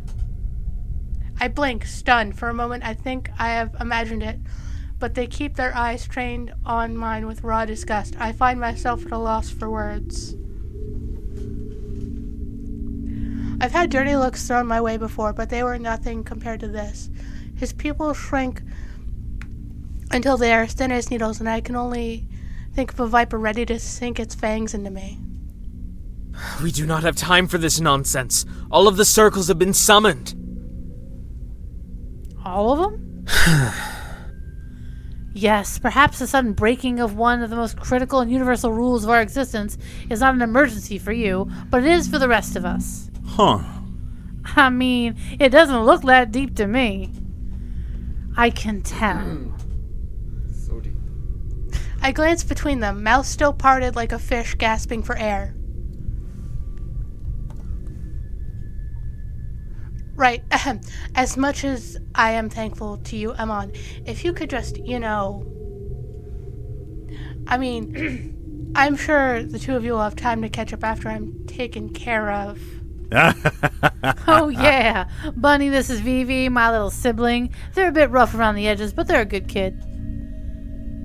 Did he just completely ignore me? Oh, wait, what did you just call me? It's Lord Envy, if you must address me. But enough frivolities, there is no time to lose. You're coming with us if you value your life. In silence. Not a suggestion, I see. Okay, no. I'm not going anywhere until you tell me where I am and who you are. That's right, kids. Never let people take you to a second location. To be fair, she's already in a second location. This would be like a third location. Never, yeah, but she's also in the woods. There's a lot of things going on right now. There's a lot of bad situations going on here, team. I've heard tale that anything can happen in the woods. And what do you mean? Are you threatening me? A lot of true crime can happen in the woods. I'm merely warning you. If you look around, you'll most likely understand that you're not exactly in a field of roses. I can tell. Thank you. Can you now? I clench my fists as a wave of anger runs through me. They're insulting me right to my face as casually as if they were discussing the weather. Tell them off. Tell them off. Get bitchy. Excuse me? What did you just say? I raised my voice enough to silence the loud throbbing in my ears, taking a step towards them. Fantastic. You are way simpler than I gave you credit for. What's your problem, you asshole? My problem is that we do not have time to deal with your whining. Either you follow us, or you stay here waiting for those creatures to get you. No. Vivi, stop, please. My whole body is burning. I can almost picture the exact moment in which I slap him across the face with my good hand. Amon touches my shoulder, beckoning me to look away from the object of my wrath. Right. Please ignore my brother. I what? They're being a bit of a little shit. Make sure the path's clear, would you? I'll deal with this. Whatever. Don't come crying to me if anything goes astray. And don't dawdle unless you want to die. Then be my guest. I don't know. I don't think she was the one who had trouble keeping up. You got a point. Envy sneers at me before turning away and stalking off. I make sure to glare back and flip him. Well, that's that. He sighs heavily, massaging the bridge of his nose. You alright? I deflated his question, eyes still trained on the spot where Envy was not so long ago. I understand nothing. I'm bleeding, tired, thirsty, hungry, and the last thing I need is to get mad because of an idiot who wants to get on my nerves. Yeah, well, no, but He smiles at me, slow and gentle. I'm glad at least he's the one who found me and not this dick of a sibling. Listen, I just want to know where we are and how to get to a hospital. I think something was done to me and he rubbed the back of his neck, avoiding my eyes. This secrecy, this reluctance to answer my question, is honestly nerve-wracking. What if he's involved with that seer? Just because he was nice to me doesn't... Oh, sorry. Well, it's your turn now. Oh, there you go. What if he was involved with the seer? Just because he was nice to me doesn't mean he doesn't want to hurt me later. And that's I like that feature in this game, that if you accidentally hold your big fat sausage fingers over the space bar, which is also a way to forward the dialogue, which I also like, so there's less mouse clicking, you can go to the history log and read previous stuff, unless it's standard practice for Otome games. From what I've seen, it is pretty much standard practice. But still, I like it. Good job. Good job, Ravenstar. All right, this way. He starts walking. For a moment, I don't know if I should follow him or run in the other direction. Being overconfident is what brought me here, after all. I won't make that mistake again. Oh, you will. When he notices I'm not moving, he turns around. Uh-huh. Come on, I'll show you where we are. But you gotta keep an open mind. I squint and size him up. He doesn't flinch much. He doesn't flinch under my stare. No tricks? His eyes draw a pointed line from the muddy top of my head to my soaked shoes. You have nothing to fear. I'm totally harmless. He resumes his pace, the deep fog swallowing his figure as he walks away, not waiting for my answer. I don't have much of a choice, have I? That's not very reassuring, you know. I know, but you'll have to trust me on this. Things are about to get weird for you, though. About? Oh, They've been. weirder than, whatever the hell that thing was? Or you stabbing that guy in the face and being on fire and pieces and in a different place? Talking to a light man? Okay. Yeah. A bit more than that. Great. I keep my distance as I trudge after him, trying to be wary of my surroundings. Ugh, I'm beat.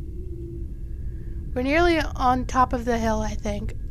The night and the low clouds around the woods hide the vast expanse of trees stretching towards the horizon. We don't walk for too much longer before Ammon comes to a stop. Careful.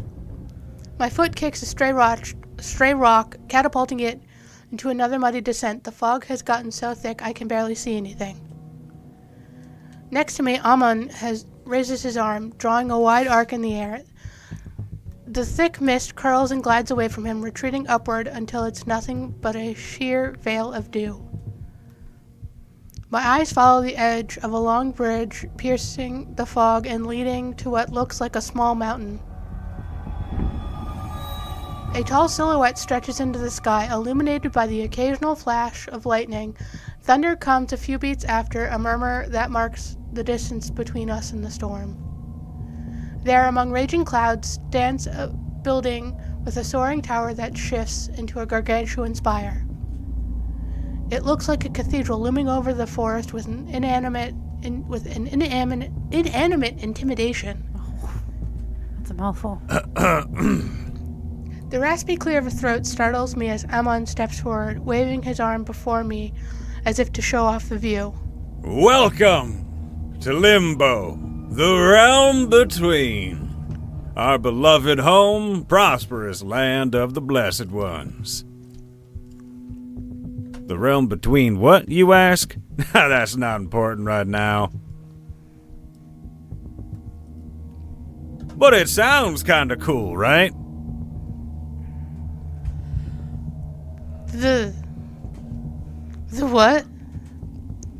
No, wait, I've heard that before. The one between and the realm between. Hi, honey, I'm sorry I myrtleized you. Well, to be fair, he started it. So they were telling the truth? Huh. That's sort of a slogan. Don't worry about it.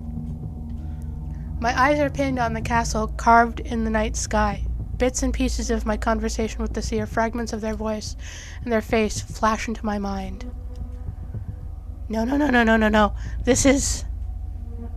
If you don't have any more unnecessary questions, we can go back to the Silver Spire.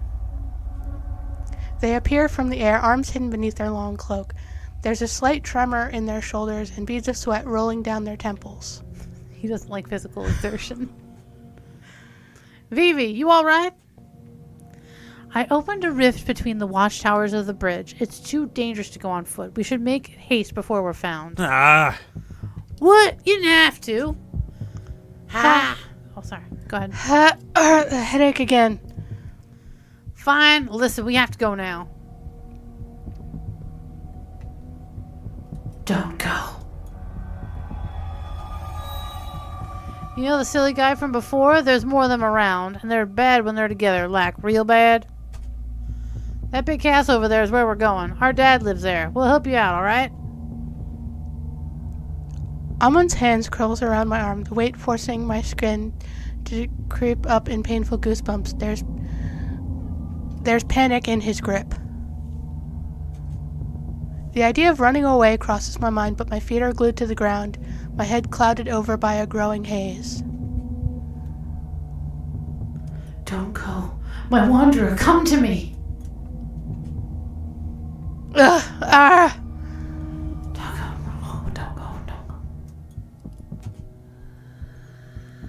Spoopy. They want to take you from me. Don't let them. They're here. Bucking Hill.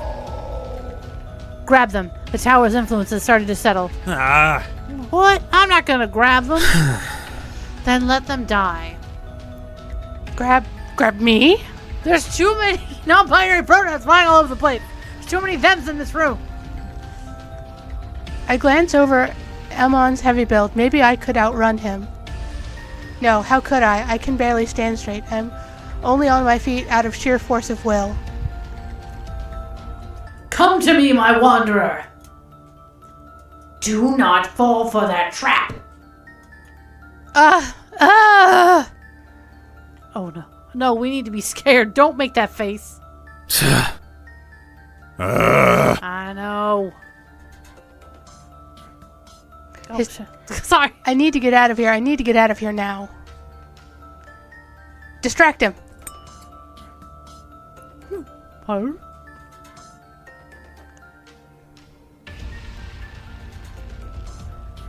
What? Okay. When he fully turns around, I push him away with all my strength. I barely manage to move him an inch, but it's enough to give me an opening. I start running, speeding as fast as I can, as my knees plead for mercy. Where are we running? I can't believe it worked.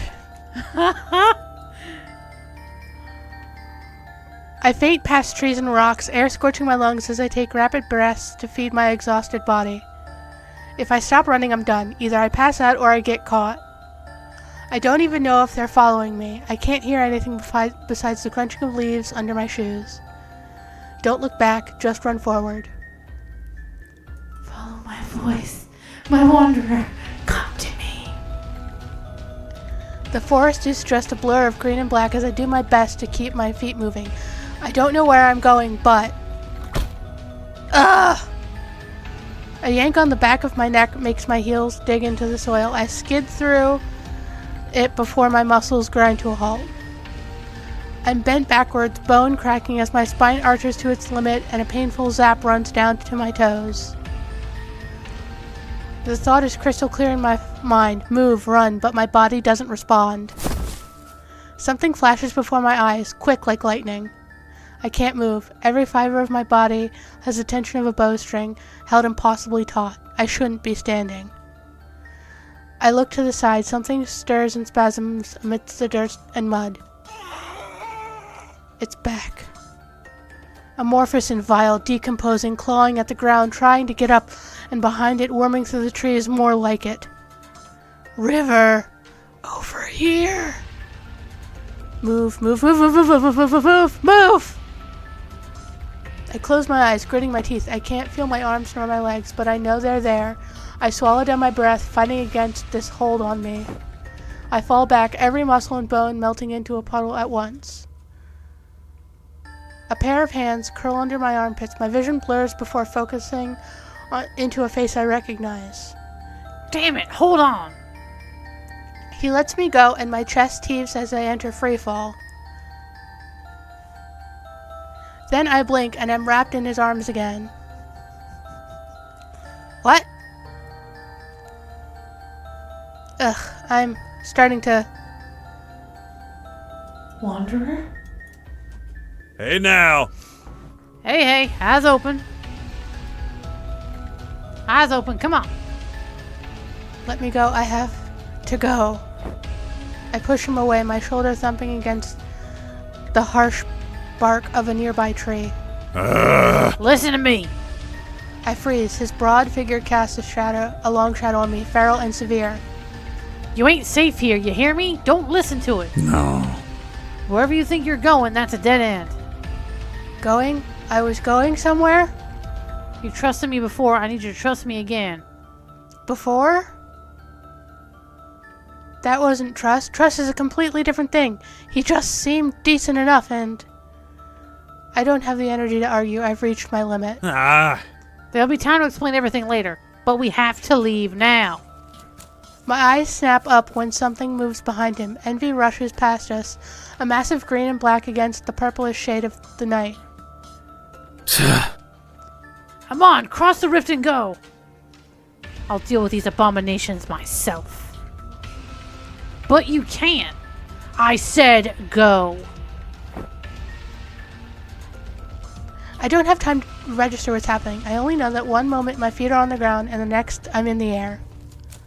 I scream as my head knocks against Emma's shoulder. The woods are a mix of color and noise on my periphery as I'm carried through them at a speed that has my chest tightening. No, this is too fast. I dig my nails into his forearms, bracing myself. I close my eyes and swallow at the acid climbing to my tongue, the unmistakable taste of breakfast rising in the back of my throat. I open my eyes, only to close them again, gasping for a breath of air that doesn't come. Something is shining so brightly I wince when I try to catch a glimpse, turning my head to shield myself from the light. Oh, it's all right. I want to believe him, I really want to, but there's no way anything is okay right now. My pulse beats achingly in my fingertips, my cheeks, my temples. Right, you can open your eyes now. There's a long hallway ahead, a floor of polished tiles stretching as far as the eye can see. My mouth falls open as I crane my neck back to follow the lines of stone columns disappearing into a thick darkness obscuring the ceiling. The grim silence and earthiness of the forest has been replaced by the flicker of torches and the faint scent of wax. Wait, how did we get here? How? Where? Amon shifts his weight, his grip on me tightening briefly as he makes a sharp turn. I instinctively cling to him, afraid he's going to start running again. Yeah. You see? Safety. Amidst the floating dust and the feeble light of torches framing each side of the hallway, I catch a glimpse of the forest. The image wavers as if the dark trees and scrawny branches were buried underwater. It twitches in spasms, surrounded by white shine that distorts the rest of the hallway. It's like a living painting floating in the middle of the air, and when I squint to get a closer look, I realize there's something moving behind it. Here they come. What the? Did he just... Wait. Remnants of liquid light beat on Envy's shoulders. He grunts and huffs, supporting themselves on their knees before framing their hair back and standing tall. They glare at their brother, then back at me. I stare in shock as the forest disappears behind them, shrinking until it's a speck of luminous dust. Envy mutters something under their breath, dusting off their tunic. Somehow I manage to not too hard to spare at their spasming stiff hand. More than a hand, it looks like a claw, sharp and twisted. You alright? They arch an offended eyebrow. Course I am.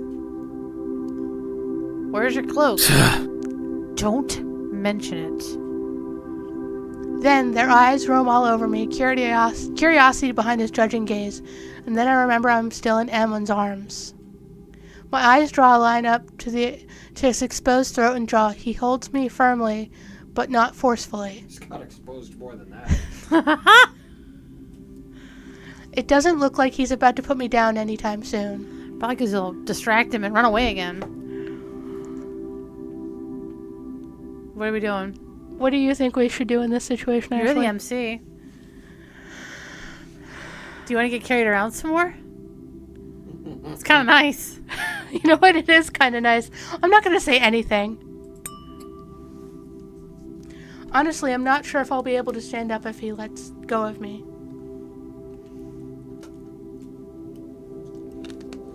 And it's kind of comfortable. His grip makes me feel somewhat safe, and the tiny scared voice in the back of my head is begging me just to stay like this and let him handle the rest. Whatever the rest is. Are you perhaps determined to carry the human all the way to our meeting point? I snapped my head to see them tapping the ground impatiently with their foot. Course not.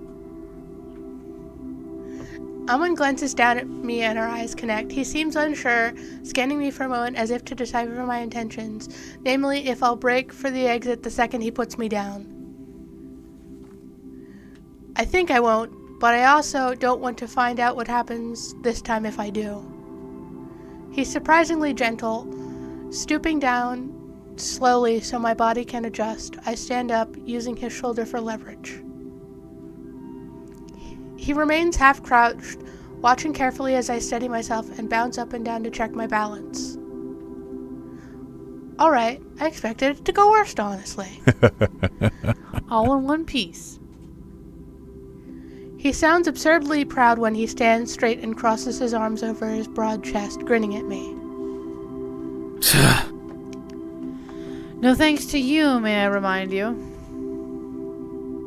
It was your idea to handle the Voidbound. You could have carried them and I could have stayed fighting. Your single brain cell was already struggling with the moment you saw them. You should be grateful I took control of the situation. See, this is why the other kids don't want to play with you. You're mean. I'm not mean. Ammon starts walking, rolling his eyes slightly in my direction. I bite down on a chuckle, moving along when his hand brushes my back in a silent encouragement. I love the energy between Amon and Vivi.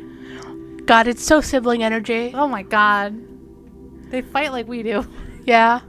There's a little Thor and Loki going on There there. is. Adam, do you have any other commentary? I turned your mic on this time. No, I think I'm okay. Okay. Unless you want me to do the male voices at some point. You can do Father Pride. We'll let him do Daddy Pride. Alright. That'll be a while. Can you read it from there? No. Damn. Alas. See, the thing is like, I haven't figured out how to make Steam open up in this other window. Otherwise, I would be doing that. Because that would make life easier. Yeah. Okay. Oh. Is that easier to read? I mean, slightly. Oh, I can't do anything else but that. Yeah, I know. Alright, we'll just keep it moving. It's definitely better. Amon starts walking, rolling his eyes slightly in my direction. I bite down and chuckle, moving along when his hand brushes my back in a silent encouragement. Huh. Amon, I'm not mean. Amon looks at me sideways, shoulders shuddering. I see him mouth a very clear, "Of course not." The little grin tugging at his lips, making me snort. Wait, are you two laughing at me? They sound angrier every time they speak, broadening Ammon's smirk. The glances he sends my way are making it hard for me not to laugh. You? Me? What's that you say? Ah, yes. Perish the thought.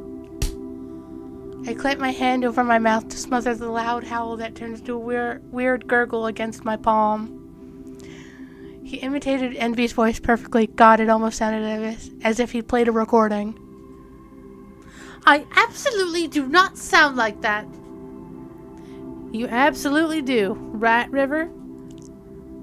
I would like to be excused from this conversation, thanks. Envy clicks his tongue, speeding up his pace and checking Amon's shoulder when he overtakes him on the left. I steal a glance at Amon, only to find him already staring at me with that sly smirk of his. He gestures ahead with the flick of his chin, and I follow his line of sight until I catch Envy rubbing his shoulder. I fucking knew it. Amon doesn't even move. Envy's like, ow, I think I broke my arm. It's almost comical to watch them, taking deliberately long strides to leave us behind. See? Oh, that's you. See? They get grumpy pretty easily. You just have to let them know which buttons to push. He's raising his fist at me again. I bump it, chuckling under my breath as he falls in step beside me. It's hard to see him as a threat. Perhaps that's what's most dangerous about him. Before I know it, I'm being drawn to that natural charisma of his, or that comfort that reminds me of my neighbors back home. That natural charisma. I nod, following after him. Putting the riz in charisma, is that what you're saying?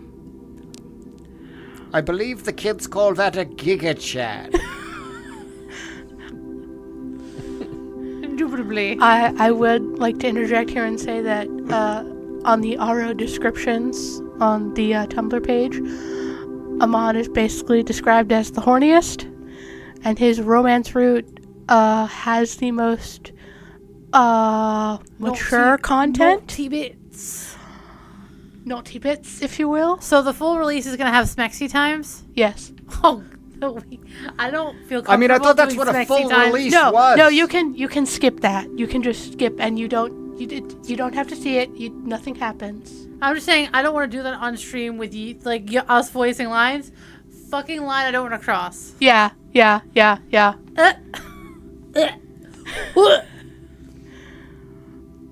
I nod, following after him. Click. As we walk, my eyes try to register every shape and texture in my surroundings, every crack on the stone walls, every flicker of the candle lights at the feet of the columns. I'm calmer now, too calm, in fact. There are a lot of questions mingling in the back of my mind, but the forefront of my thoughts is surprisingly empty and peaceful.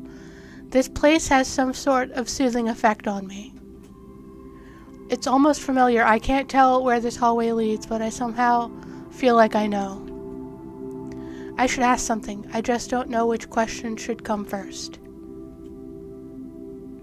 So where exactly? Gale! He breaks into a jog, leaving me behind with envy, with an envy that does his best to hide their face behind their hair.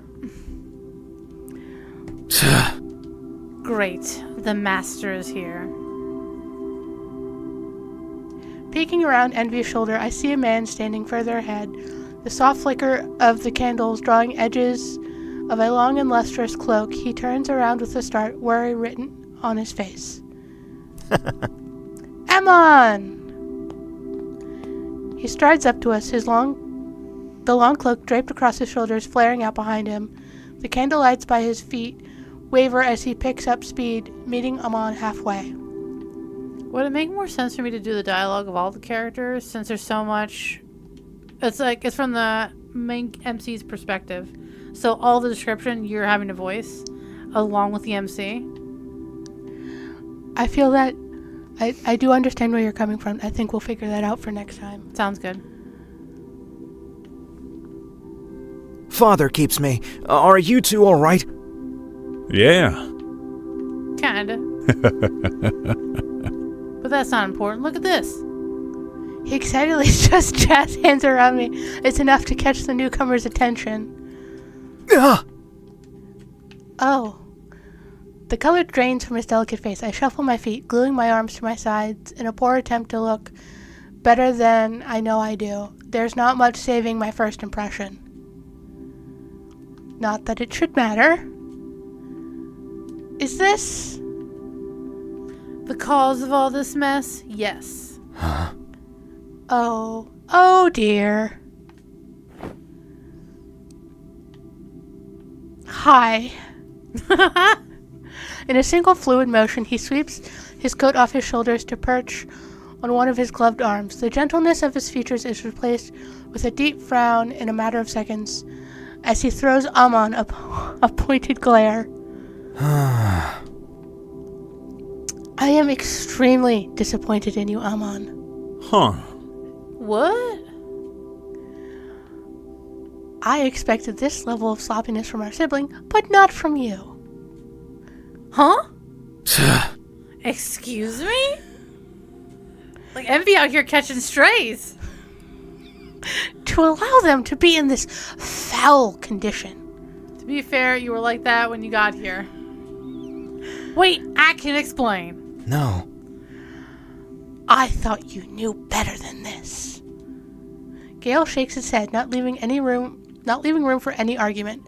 For the first time, Amon's impermeable smile is shattered and reduced to a sour pout.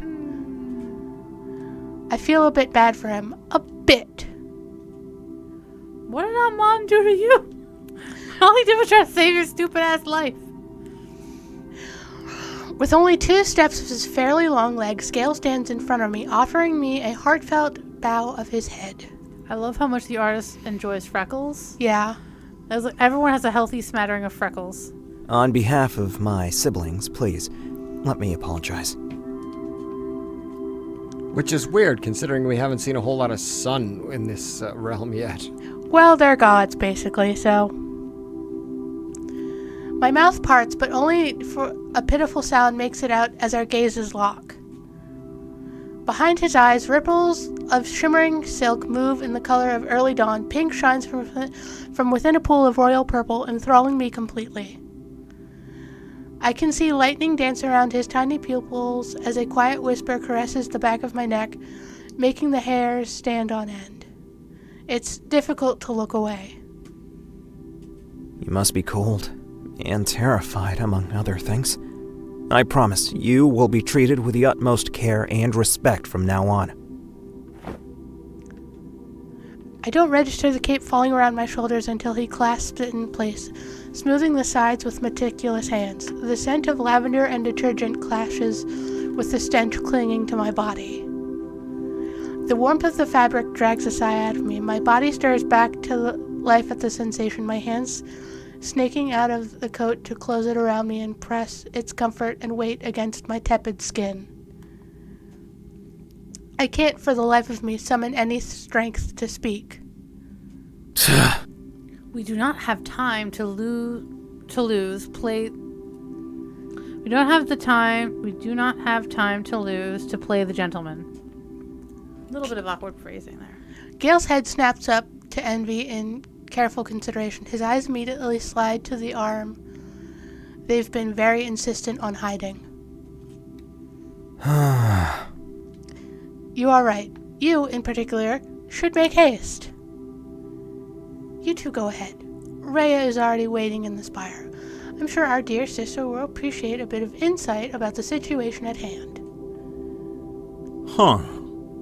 Are we using the spire? Yes, every precaution is too little. A particularly strange beat of silence goes by. I look between them, but there's nothing I can decipher from the mix of expressions on their faces. And what are you planning to do with this? Their hand waves in my direction. Gale places himself slightly in front of me to protect me from Envy's rudeness. As for our esteemed guest, I'll see to it that they're in a better condition before meeting our father.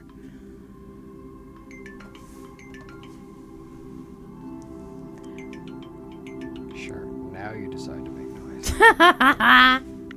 You can fathom what he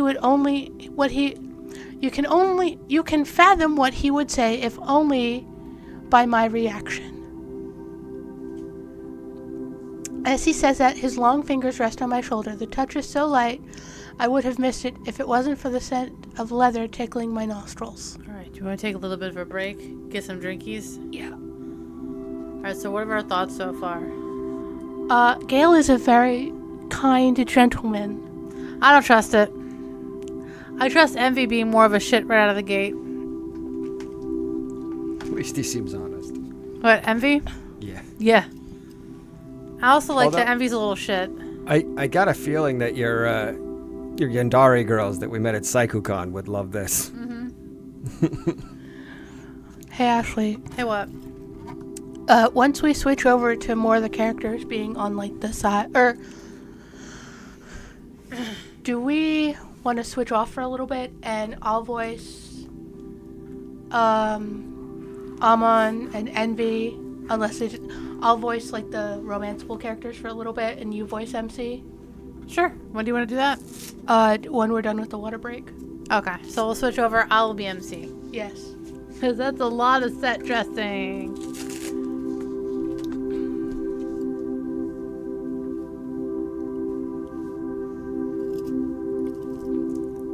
There's some soothing music happening in the background. Yeah.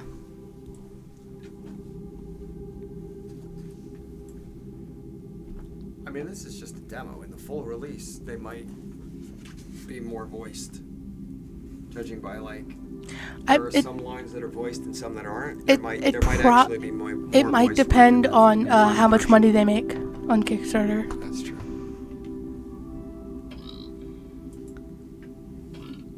It's always hard to judge from an unfinished product. Yeah. But considering it's unfinished, it's not bad.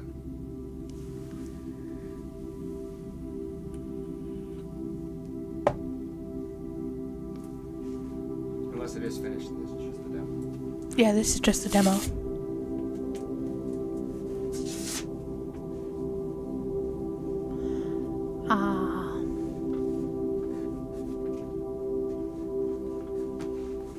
But anyone who's hanging out in chat, you have any questions about anything, give us a shout. If you're interested in this game that we're playing, you can follow Ravenstar Games on Instagram And Tumblr. And I believe also on the site currently known as X, formerly known as Twitter. We're just gonna say Twitter. The site Twitter. But also, you can check them out and wishlist the demo that comes out on the 21st on Steam. And shout out to the developers for giving us a pre-release copy of the game. Really much appreciate it. It was very sweet of them. So what do you say? Are we done with our water break? Yeah, I'm done with my water break. Alright, so starting up, I'll be doing the MC perspective, and that includes all, like, the descriptions. Yeah. As he says that, his long fingers rest on my shoulders. The touch is so light, I would have missed it if it weren't for the scent of leather tickling my nostrils. You cannot be serious. Gale stands taller next to me. I glance up at him as his throat bobs down with a hard swallow, the tension clear in the air. All right, we leave the little bunny in your hands then.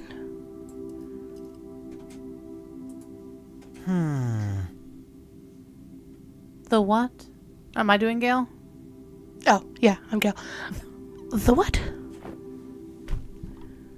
Amon throws his arm along Envy's slender shoulders, pulling them against his side right when they're about to protest. Instead, there's only a nasty choking sound and a rather ominous crack. Ah, I'm on. See you in a bit. What? You cannot be. Ouch. Amon winks at me and turns swiftly on his heels, dragging Envy with him. They both retreat deeper into the hallway, past the torches I can see waving in the distance. They are a colorful pair, are they not? Colorful is a curious way of putting it. Please, allow me to apologize again, and not only on their behalf. Had I known the direness of your state, I would have done something to assist.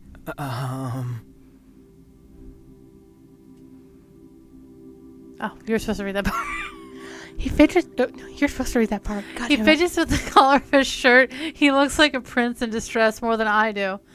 And that's saying something. Don't worry. No offense taken. Thank you. Now, come. I may not be able to do much, but it will be better than nothing. He leads me aside and coaxes me to sit down on the wall's overhanging frieze. Our hands find each other naturally, and he doesn't let go of me until he's sure I'm not about to keel over. Even when I smile up at him reassuringly, his fingers hover close, ready to support me if needed. Before I can even begin to thank him, he bends a knee in front of me. May I? White noise takes over my already struggling brain as he earnestly looks up at me. My heart flutters, seeing how the deep color of his eyes pours into me, warm and kind. The only one who doesn't have Riz so far is Envy. He has anti-Riz. He has anti-Riz. His Riz is so negative that it's sort of going back around to become positive again. Yeah. It takes me a long couple of seconds to understand he wants to see my hand. When I try to pull my arm out of the coat, it gets tangled in the flaps, and I struggle to push them away. Allow me. He reaches out, his fingers delicately peeling off the pieces of fabric and freeing my hand. Heat rises to my cheeks as I place my palm in front of him. Sorry, I swear I'm not usually this clumsy. Don't say that. You're already going through a great deal. A bit of clumsiness is expected, and the least of our concerns. I wouldn't demand you remain collected in this situation. I'm still not sure what the situation is, to be honest. His fingers slowly close around the back of my hand as he inspects the wound. It takes a Herculean effort not to yank it back where his breath tickles the sweat and irritated patches of skin. Yes, I should apologize about that too. However, I'm afraid I can't give you any answers. Even if I had them, it is not my right to explain. But know that our intentions are not malicious, that I can swear to you. I bore my eyes into his, trying to find any cracks, any hints that betray his true intentions. There are none. That's reassuring. If true.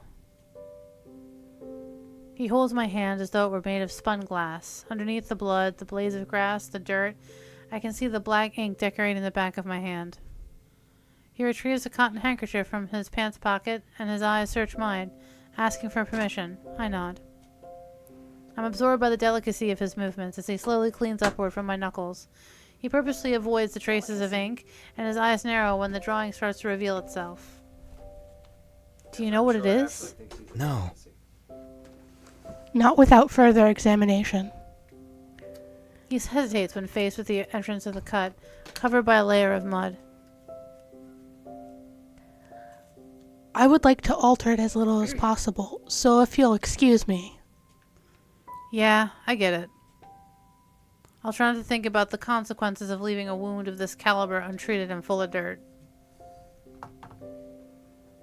That's you. Oh, Gale ties the cloth around my hand. There's a look of absolute concentration on his face as he does so, careful not to touch me more than necessary. Does it hurt? Of course it does. Forgive me. He ties the ends of the handkerchief together with a bow too fine for the occasion, and his thumb swipes across it as if to check its security. The sensation of the leather against my skin makes me flinch. This is as much as I can do for now. This is a lot, if we take the rest of my day into consideration. Between being stabbed, kidnapped, or this, I think the choice is pretty easy. He laughs breathily at that, but there's a concerned dip in the bridge of his nose, as though he can't quite decide whether he should keep laughing or not. Oh, well, that is a robust sense of humor. Thank you. Gale? Gale, was it? Oh, yes. Where are my manners? It is a pleasure to make your acquaintance. My name is Gael, current master of the Grand Houses. As he takes a seat next to me, leaving a polite distance between us, I tilt my head to the side to get a better look. It only takes him a second to avert his gaze from me with a nervous clear of his throat. Which is a title you have no concept of, so it's not exactly relevant. I can't help but chuckle at his bashfulness. Nice to meet you, Gael. Master? Master Gael? No need. Gael will suffice. As I mentally repeat his name, something about just sounds off. He doesn't look like someone who should be addressed by their first name. Huh. Shall we continue? He motions for us to stand, but waits for my reaction first. The other end of the hallway, where the other two disappeared behind us, is still as cryptic as it was before. Can we stay here for a moment? I need to catch my breath a bit. Surprise marks his features, but it lasts only for a blink. Yes, of course. I cannot leave you alone, however, for your safety. I hope my presence isn't too unwelcome? It's not. It's just... I'm having a hard time trusting anything. Or anyone. It's not just you. Huh. I understand. It is the wise thing to do. River. River. It rolls off his tongue softly, as if it's something meant to be said with care. A wonderful name, if you'll allow me to say. I won't. Oh, well, it doesn't have as much class as Master Gael, but I'll accept the compliment. Before I realize it, I'm extending my other hand for him to shake. He stares at it in dumbfounded silence. He clasps my hand with his, and I squeeze. His breath staggers in the back of his throat as he pulls back, cradling his hand against his chest. Sorry, did I squeeze too hard? No, forgive me. Forgive me. He casts his lace lower to his slacks, stooping down to brush off a non-existent speck of dirt. Did I do something wrong? Or weird, for that matter? We should continue. I hate to pressure you, but the longer we wait, the more unstable you may get. Unstable? There is something going on under those gloves. He stands up and straightens his vest, brushing his hair away from his face with a jerk of his chin. Awkwardness has found its way through his smile, but he still waits patiently for me to leave our improvised seat. I don't know what I did or said, but I'd rather go back to that comfortable silence from before. You know what? Thank you for being so kind to me. Gael? He starts walking and I follow after. He doesn't respond. I know he heard me. If he wants to ignore me, he'll have to work harder than that. I just wanted to thank you for being so kind to... I managed to step aside before I stumble into him. Me? Please allow me to apologize again, River. I do not mean to rush you. While there is indeed pressing matters to attend to, I would not want that to be at the expense of your comfort. It is not my intention to distress you any further or treat you unkindly. You've been pretty kind to me. That's what I just said. What I mean to say is... Shit's about to go Gael. His lips squeezed shut. Did you hear me? You are by far the kindest person I have talked to since I got here. Especially considering... No offense to your siblings. Amon is fine, I guess. A himbo. That's... He looks away. The collar of his shirt seems to be too tight because he keeps slipping a finger around it to loosen it. I do not know about that. There's nothing extraordinary about my actions. Anyone would have done the same. Envy certainly would not have, my dude. Envy is such a bitch. He is still being a bitch wherever they is right now. My feet carry me closer to him, and his shoulders perk up before he can catch himself. I mean it.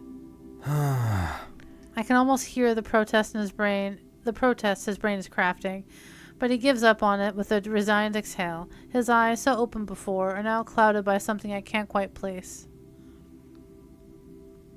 You are most gracious, River. Don't mention it. We smile at each other. In other circumstances, maybe I would be admiring his perfectly sculpted face like I would a piece of art on a museum wall, as awkward as that would be. Not now, however, there are more important things to do, or more precisely, to ask. So what now? What happens to me next? He shifts his weight, taking a long pause before speaking next. I am not sure. We, the sovereigns, those in charge of safekeeping Limbo's realm, are arranged to meet with you shortly. We will decide how to proceed then, after a very much needed debate. The sovereigns? How many people are we talking about?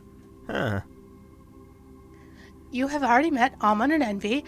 I have 3 other siblings, and our father will lead the meeting. He is the supreme authority of Limbo, you could say. That doesn't put me at ease in the slightest. The supreme authority doesn't sound too nice. But I guess he's the only chance I have to find some answers. Who better than the person who commands the place to shed some light on all of this? And what exactly is Limbo? Our home. Where you gotta duck down under a stick. Our home, just like the firstborn is yours. That's what you call it? Firstborn? Yes, our world came to life after yours, hence the name. Right. But that is not of importance right now. I know it is easier said than done, but do not get caught in the details. The last thing you need for your safety is for your sanity to be jeopardized. Something unusual has happened, and we want to resolve it as peacefully as possible. Both you and us. I silently agree. My head has started to spin again just from that brief exchange. Taking a step back, he offers me his arm. The smile he flashes me next is different, distant. Let us hurry then. Hesitantly, I curl my fingers around the crook of his elbow. He leads the way forward, and we walk along the eerie hallway once more, this time in silence. He doesn't make any attempt to strike up conversation, and I'm not in a position to do so either. I merely count our steps as we endlessly follow the cobblestone path. The silence is surprisingly welcome, but short-lived.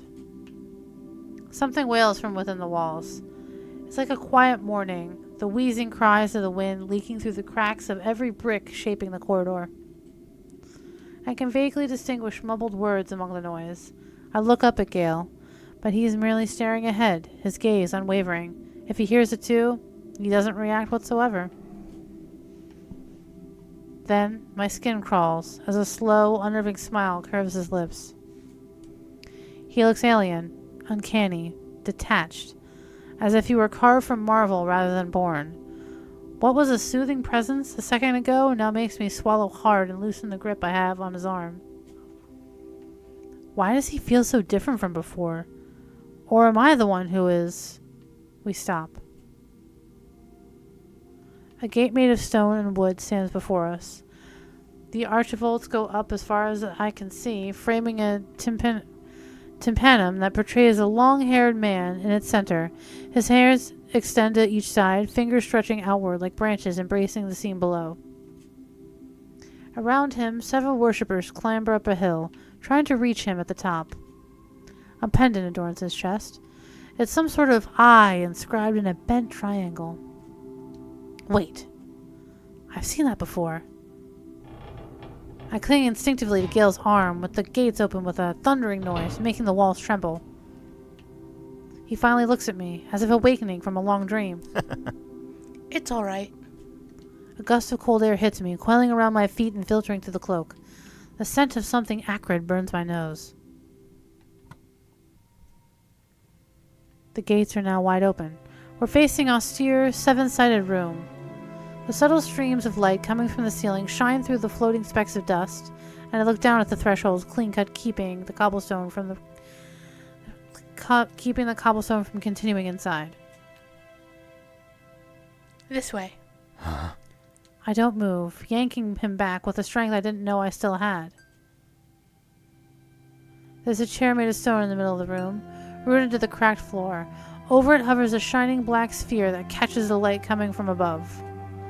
An endless pit surrounds it all, and from it emerges the ominous hum of the earth far, far below. There's a balcony in the back of the first level, framing the whole room. A coliseum made to observe and feast on whatever happens down in the pits, on the mental and physical carnage of the wicked and the doomed. There's a judgment room at best, and a torture chamber at worst. Don't go in there.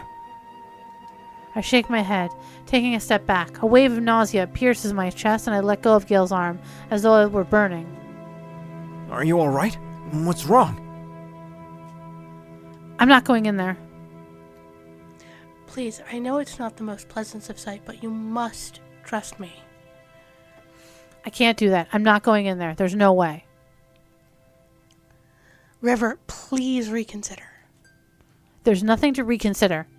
If someone wants to talk to me, they can do it right here. This is just standard procedure, River. I promised you would be safe, did I not? Can you please believe in those words?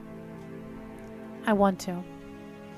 I want to believe someone is on my side, but I don't. I see. He withdraws the hand that had reached to touch me, rubbing his wrist instead. My chest rises and falls erratically as his eyes slide to the room before us. I am terribly sorry. You leave me no choice. Ruh-roh. As I'm about to speak, a chill runs from the top of my head to the tip of my toes, crushing my throat. Something pierces down my spine next, gluing me to the spot.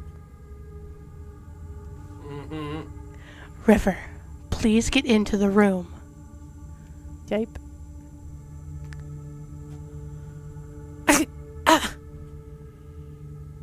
His eyes bore into me, swallowed by a haunting glow. Everything around those glimmering irises become dark and blurry. I feel my thoughts seeping out of my head, and then nothing. Nothing but Master Gael. Take a seat. Yes, Master. I walk through the narrow corridor leading to my appointed chair.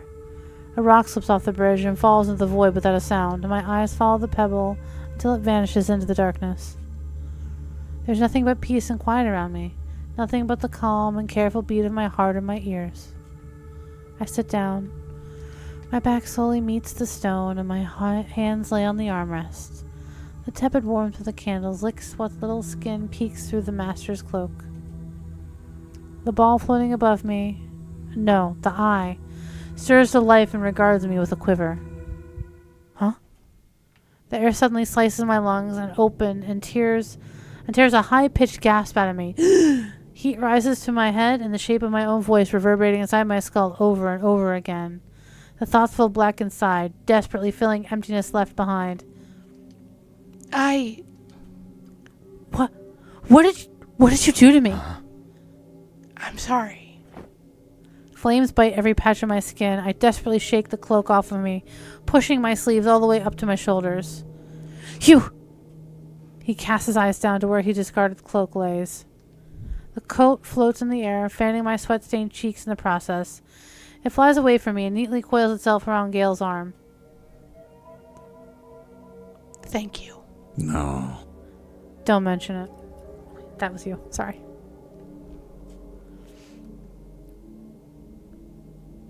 I frantically sweep my eyes across the room in realization. Amon is sitting on one of the thrones, one leg hoisted over his knee. He raises a hand in silent greeting when he catches me staring. Next to him stands Envy, not claiming any seat. The only sign of acknowledgement that they give me is stuffing their nose in the air. That thing on their arm, it's completely gone. My. That takes some courage, brother. Good work. There's someone else in the room, right in front of me. A woman stands high up on the balcony, hands leaned on the railing. You did well. Father's eye will now do the rest. Her voice sinks deep into my bones. I would think her presence had sucked all the air out of the room, but I know it's simply me holding my breath. Her head tilts up ever so slightly, sizing me up thoroughly. We received the notice more than an hour ago. What were you doing?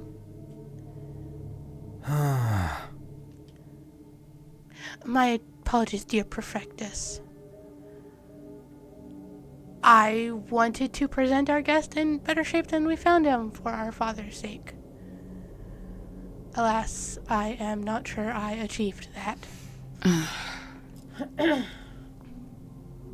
She raises a hand to her forehead, heaving a long sigh. Her right arm reflects the purplish light of the room, highlighting the many curves and crevices, giving shape to an elegant prosthesis.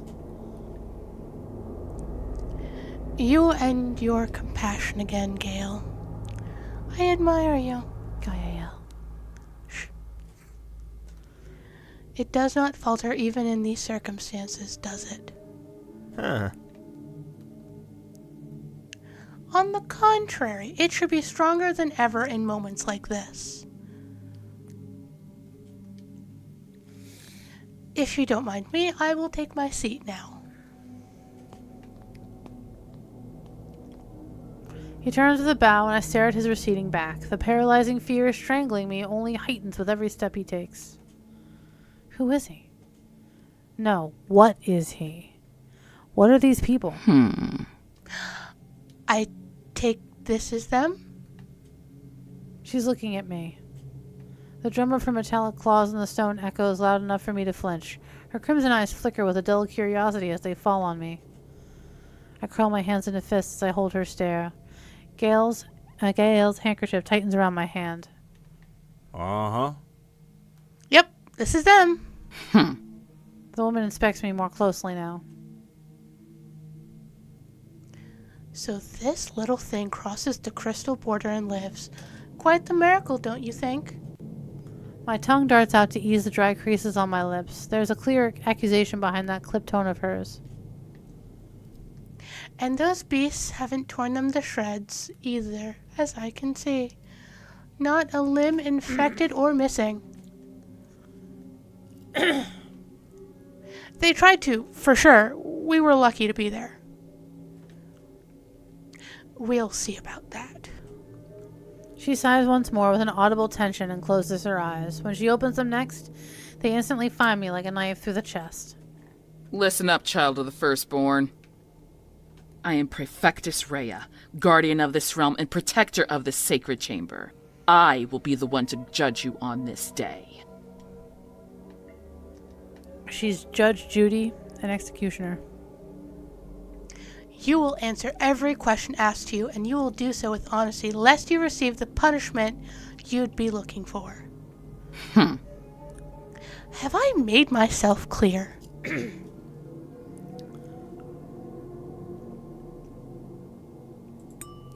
Yes, ma'am. It is in my best interest to behave if I want to get out of here in one piece. Doesn't make it any easier to swallow what's left of my pride. Yes, ma'am. No need. You may address me as Perfectus, whether to answer or ask.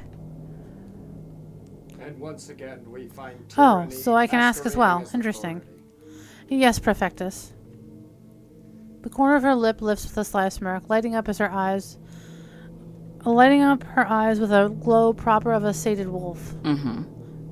Good. Cooperate with me, and you shall be rewarded. Now, Amon. What? Keep them still. We will begin as soon as Father returns. What? Wait, what? My brother will keep you restrained during this process. You must understand this situation calls for every safety measure available. Does this mean I get to sit on his lap? I don't think so. Can I sit on your lap, Daddy? I mean, what? Please, Perfectus, we do not think that is Hold on, necessary. if it means I need to sit on his lap and he holds me, that's fine. I will happily be restrained. No. They're harmless, Ray. You should know that better than us. Just look at them. Hey guys, I'm right here. I don't mind. It's fine. It's fine. It's okay. You do not know that. I won't make the mistake of being incautious. Yeah, you don't want to make that a mistake. I should really be in his arms. He can spoon me. He can be the big spoon. But what if Little Spoon? We can figure that one out later. I glanced at the closed gates. For an instant, I imagined myself sprinting and pushing them open, but they look insanely heavy. Even if I had the strength to run up there without slipping and falling to my death, I don't know if I'd be able to push them open. If what you said is right, and this being comes from the other side, then we don't know what they are capable of, and we should treat them as such. We do not know the effects their presence may have. The balance has never been so feeble, and now this I'm happens. already climbing into Amon's arms. I'm restraining myself. Like, here, just like wrap around. Here you go. That's fine. They can barely stand. They're weak, and this is not a game, Amon. Their intentions do not matter. They disrupt the balance merely by existing here. River is attempting to climb Amon like a tree. We should handle the situation with as much care as possible. And that means not taking any chances. Amon's trying to wrangle River because she's like a slippery wet cat. Like, you're slipping. Oh. I can see that, but they are harmless, sister. I have been alone with them, and no harm has come my way. There is no need to succumb to panic this quickly. River's giving her the biggest puppy dog eyes. Like, I am just a little baby angel. So I should be grateful nothing happened to you? Father keeps me. Gale, listen to yourself. No. I am merely saying we don't have to judge them as a criminal. And all I'm advocating for is ensuring our safety. You want to play around and discover what follows? Then do so, but not in my chambers and not in my presence. Presents? We're going to have presents later? I agree with the Perfectus.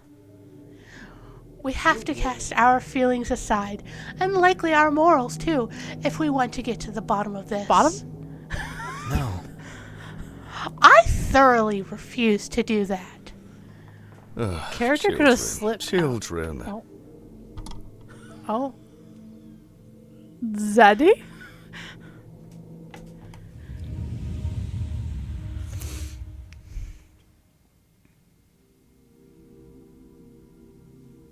Sorry. It smells like honey. Sweet orange blossoms in spring carried by the tepid breeze of the sunset. A rainy day spent sitting on the porch of an old house with a trusted friend. Smells like home. I'm afraid our guest isn't feeling too well. We should calm down and lower our voices, yes? A golden light ushers the room shadows away. It bathes my skin, laying down soothing kisses, and I find myself sighing at the sensation. A man dressed in white emerges next to Rhea, pushing her away gently with one hand. He stands in the middle of the balcony, watching on with eyes of liquid sunlight that pour right into me. His fingers draw an arc in the air that leaves behind a trail of stardust. It is quite cold in this room. My apologies. You know he's the dad because he's taking care of the thermostat. Yes, that's a fact. The air around me warms up, embracing me with loving arms. The sweetness in the air expands, engulfing me, and I tilt my head back in relief. I shall now raise the thermostat to 70 degrees. He's truly our God! Slowly, the terrifying knot in my stomach loosens, deftly unpicked by tendrils of light. That is better, yes? I nod. A tingle in my belly urges me to look away from him, to avert my eyes from the unparalleled magnificence that he is, belittling the feral need to just drown in the sight of him. Yo, River's down. Damn, River. Daddy Pride has been here for 4 seconds. Then it clicks. He is the man on the hill. He is the god carved on top of those gates. Fear not, my guest. It is an honor, as father of this realm, to welcome you into my home. You must understand the apprehensions of my children. They mean no harm, and neither do I. A hand lifts and strokes my chin. It's warm and light, but invisible to the eye. The touch pulls at a string I didn't know was attached to my chest, slowly untangling it. Every fear and worry dissolves by his hand, freeing me. From your clothing. What a magnificent creature, don't you think, my children? Almond in the background. Yes. No one is that's you. No one is looking at me. No one but him. I am the father, pride of Limbo. You may think of me as the creator of all that you see before your eyes. These are my beloved children. I ask that you be kind when thinking of them. Taking a step forward, Rhea clears her throat. The hand brushing my jaw shies away, leaving no trace behind. Father, please excuse our behavior. No need. Losing our manners is bound to happen in light of such an unusual event. It speaks of your noble heart and of your honorable intentions. Once more, I am proud of you. I am only sorry that I could not be here with you sooner, my children. The room is enveloped in a tight silence as everyone settles into their seats without uttering a word. The lump in my throat, albeit less painful in the moment than a moment ago, still prevents me from doing more than just swallowing. Oh my. That's what she said. I should speak, or maybe I shouldn't. The best I can do is try to plead my case, but I have to be careful. Could I speak? Their eyes bore into me. I try not to shrink under them. I look to the prefectorius for permission, but she diverts her gaze. There's a higher authority in the room right now. If you could wait, my beloved guest, I would appreciate it. Calm thy titties. There are two of my children left for you to meet. With all due respect, Father, I would advise to proceed with the judgment without them. This is much too dangerous of a matter to involve them. Yes, I understand your concern, but I am afraid they are already here. Right on cue, there's a loud knocking from the other side of the gates. A breeze of laughter slips past Father's lips, and his hand sweeps through the air at the very moment the doors begin to part. A bright-haired woman cheerfully waltzes in, dangerously close to the edge of the bridge. She bounces on her toes, adjusting her hold around the knees of a young man whose grip around her neck tightens as she teeters forward. Ara, put me down! My stomach's still... You said you were too tired to walk, right? That doesn't mean you can hurt. At least walk straight. Sucks to be you. It's your fault we're late. So, deal with it. I didn't want to come in the first place. And you don't have to... just put me down. He brings a hand to his mouth as a very audible retch reaches my ears, urging a similar reaction from me. If she slips, both of them will fall into their inevitable deaths. I sense the baby siblings. Yeah. I instinctively glue myself to my seat. The edges of my backrest jab my spine.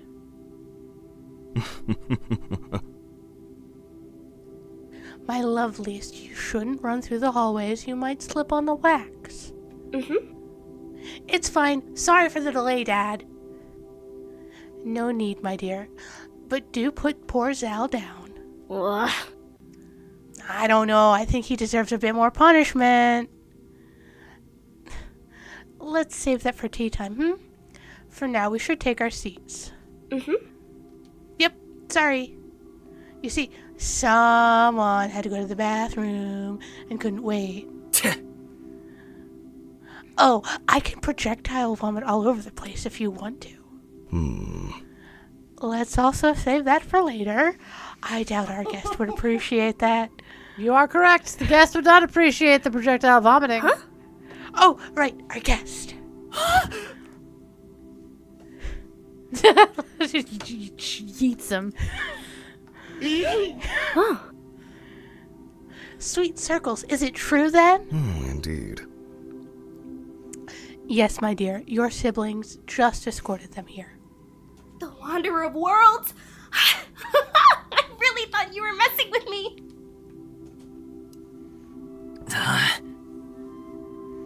It's not your damn Wanderer, Aura. Stop believing in that kind of stuff. I'm not saying they are, but how many people have claimed to see the Wanderer lately, huh? And how do you explain this? This is proof it's real. Sure, proof. See, this is your fault for paying attention to those weirdos. And speaking of paying... Oh, there's no trace of the dizziness he had a second ago as he extends a greedy hand to her. Hey, Daisy. She falls silent. For a moment, it feels like I'm looking at a statue. Huh? Come on, I wouldn't have bet on it if I had known. Oh, boo-hoo. Hey. She growls, throwing her arms into the air before jabbing a hand into the purse around her waist. I hear the familiar clinking of coins as she slams them onto his open palm. Hey, we said 30. I'm not paying you 30. Yes, you are paying me 30. In fact, you said 30, plus fixing the compost machine yourself for a month, and cooking sweet leaf tarts for me the whole week. That's a pretty steep bet. Zal! Really had confidence that she was going to win. Now, don't fight. Let's sort this out together later, yes? Later. Fine, but you still owe me 20.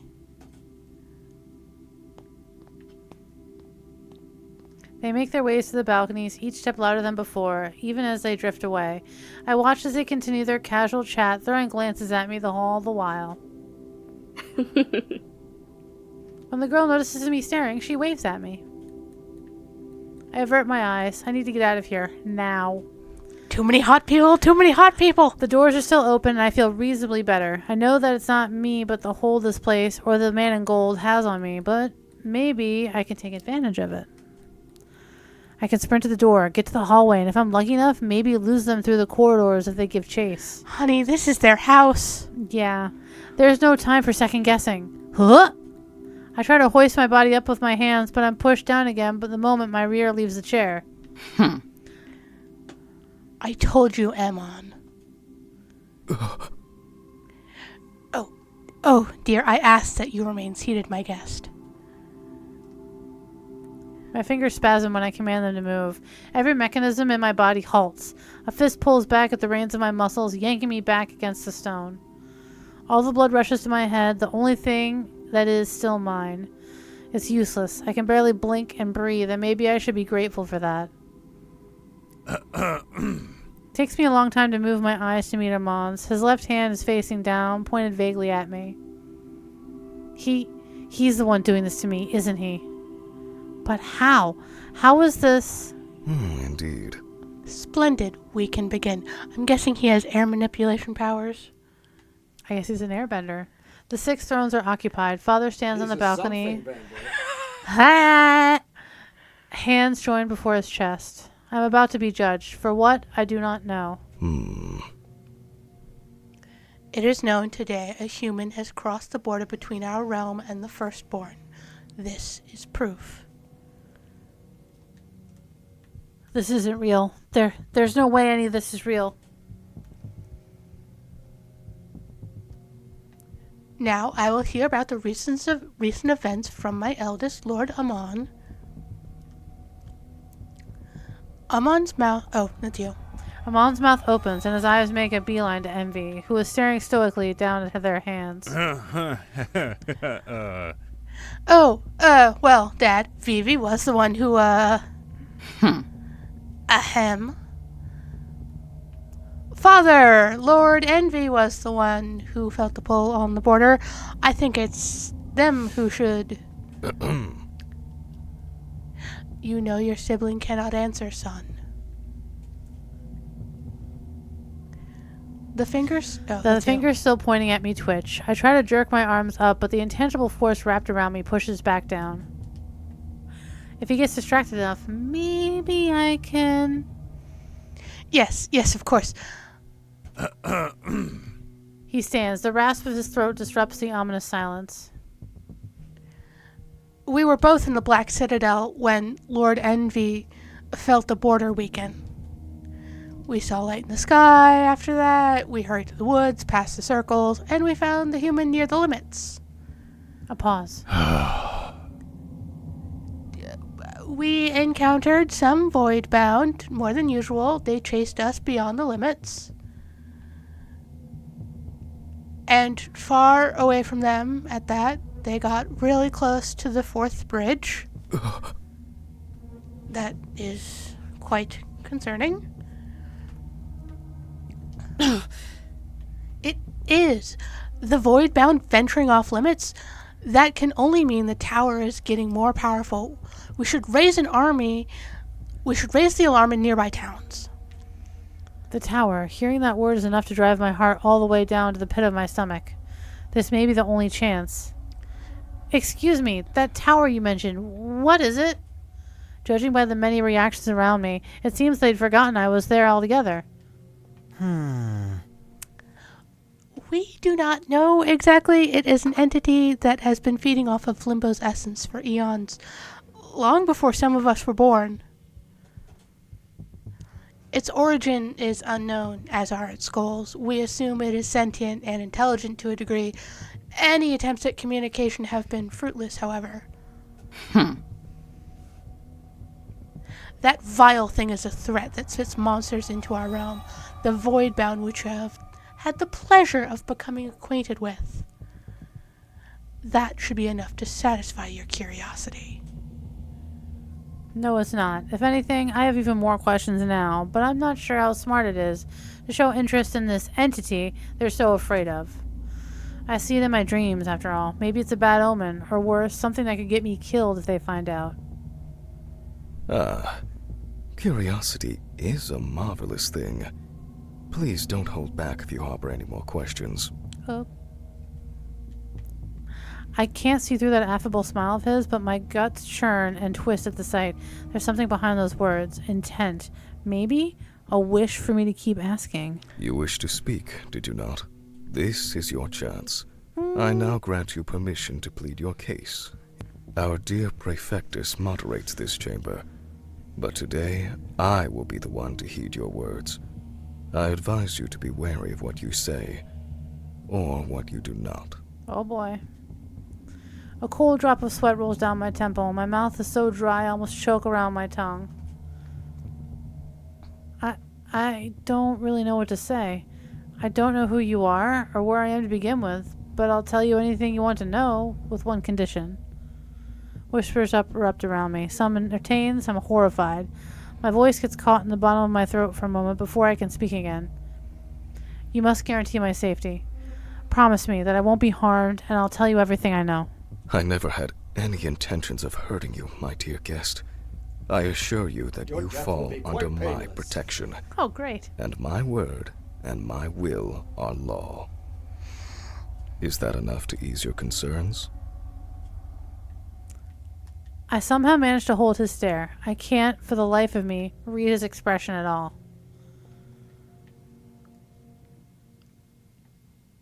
What do you think, Ashley? I'm gonna go with I'll have to do. You're God. What am I gonna do? Okay, God. I'm a piss-soaked little mortal over here. Yeah, it'll have to do. If he really is as powerful as a god, he can do whatever he wants, whenever he wants. I have no real guarantees. This is all I have. A hopefully not empty promise. Indeed. Excellent. I promise your cooperation will be rewarded. Well, in most myths, gods are bound by their word, so... We will start with the very basics. Introduce yourself to the chamber, my dear. My surprise must be showing, because he tilts his head to the side, inviting me to answer. My name is River. I live in Fayburn, a small seaside town. I'm nobody in particular, I guess. What about your intentions, my guest? Intentions? Right now, survive, I guess. A splutter of echoes from one side of the room. Ara slaps a hand over her mouth, but the motion only makes her slip more evident. Rhea clears her throat. It can feel the strain in her forehead as she tries not to roll her eyes. How did you get here? I don't know. A seer stabbed my hand.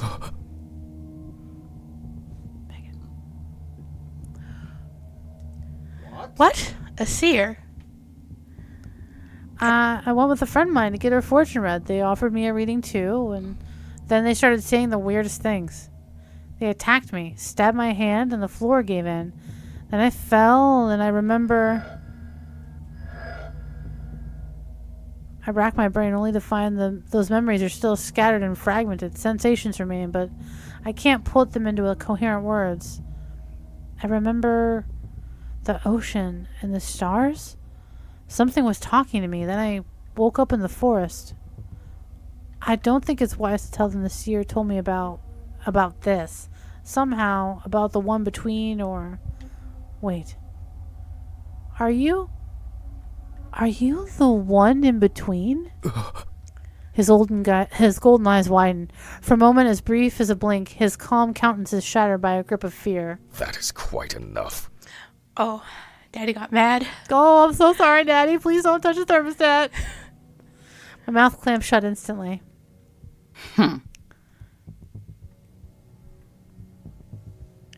I agree. It is bold of you to assume you could spit all this nonsense without being...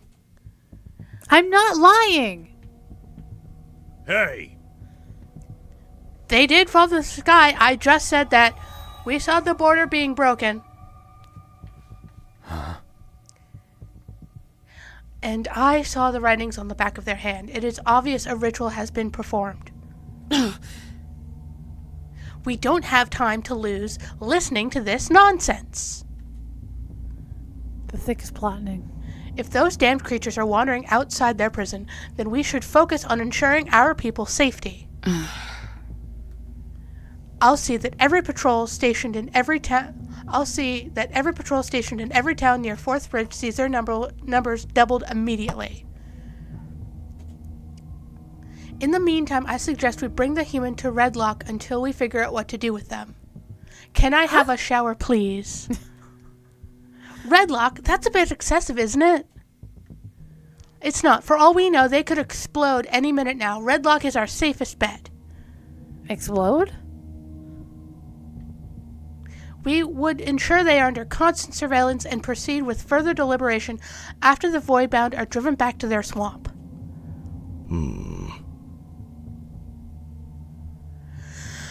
We have yet to reach a solution and time is scarce. Do my other children have any suggestions?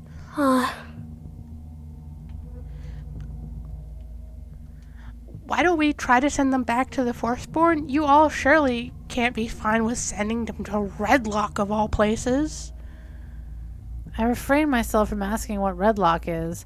I think I get an idea.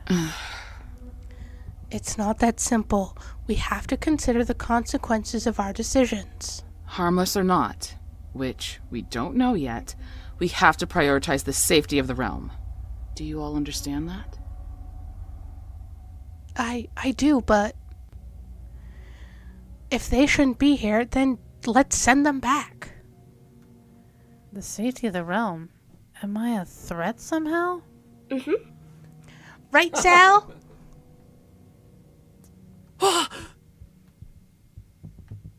He shoots up in his seat, a confused babble falling off his lips.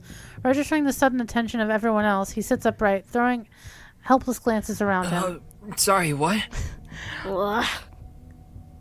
That boy was sleeping. He was. Weren't you listening? No? We're talking about someone's life here. What do you want me to say? It's not like my opinion will change anything. Oh, he's the babiest. Just say something. Anything would do at this point. He sputters and slumps, deflating onto his uncomfortable-looking seat. You aren't gonna like it. Just say it. Ha. Ray is kind of right. We're in the dark about all this, and the voidies are running around out there while we argue. So... I mean, I know that, but... Oh, that's you. She looks at me, lips worried into a troubled line. I share the sentiment. Permission to intervene, Perfectus? Evie shuffles their feet, vaguely gesturing at me with one hand while avoiding my eyes. Rhea regards him. Their gazes meet for the briefest of moments. Damn, she tall. Permission granted. We are not seeing the bigger picture, I'm afraid. First, the Midnight Tower starts spitting void bound. Then they venture beyond the limits. Now a child of the Firstborn shatters the crystal border and crosses into limbo. Suspiciously close to the tower, may I add. Do you think these events are related? They could be. It can't be coincidence, at least, not when the tower is absorbing more essence every day and the void-bound are becoming smart enough to bypass our defenses. Perhaps its sheer power is starting to leak into the Firstborn, and this is a consequence of it. We know too little about the tower to discard any scenario. It's either that, or the human has been summoned here, and both options should concern us. If the tower is not responsible, it means someone has performed a ritual without precedent and has done so with a purpose in mind. A purpose we know nothing about. Another human sent them here, you say? That's what they're saying. That or someone has summoned them from the side, and that the seer of theirs is just an unfortunate puppet. Nonsense. The requirements for such a feat are incalculable. Unfathomable. For us. No.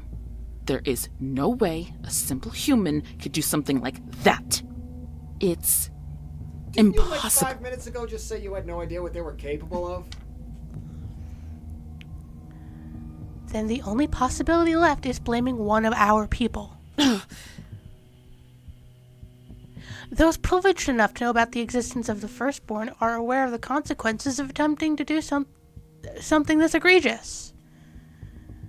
Even if they somehow had the power and the knowledge to reach the other side of the crystal border, they wouldn't risk their positions, their lives, for an insanity like this. A father would know if they behaved otherwise. No one would pursue something like this unnoticed without leaving a trace. You mentioned someone stabbed your hand, did you not? Yeah, they drew something on the back of my hand, and then, well, you know the rest. I looked down at my hand, the cloth gale tied around it a stained red. I saw it, yes. I couldn't read it due to the state of the wound, but with effort. They could have drawn it themselves. Do you know how hard it is to draw on the back of your own hand? And why would they do such a thing? That is what I've been trying to tell you since we started this, Gael. That we know nothing. Oh, sorry. I didn't mean to cut you off, Freya. As such, we cannot ignore any possibilities. Can you say with striking accuracy that they are completely innocent and oblivious? Gael looks... Oh, that's you. Gael looks at me. I don't know how to feel. He forced me to sit here, yet he's fighting oddly hard to ensure I'm not sent to wherever Redlock is. No, I can't. Defend yourself, defend yourself. I didn't do anything. I closed my fist tight enough for my nails to dig into my skin. I told you what happened, and you didn't want to listen. If you think I'm going to sit here and bear with you blaming me for this, you're wrong. This is not personal, human. I do not trust you or your motives. That is all there is to it. That's actually pretty personal. I have a name. It's River. Use it. Her throat bobs and shock strikes her face. It takes her a moment to collect herself, but her eyes never leave each other. Like, whoop! Kitty got claws. I value my dignity more than I do my life, some would say. River, you claim you know nothing about our realm or about how you appeared here. That's exactly what I'm saying. That is hard to believe. I could say the same. How can I know? How can I know none of you are involved?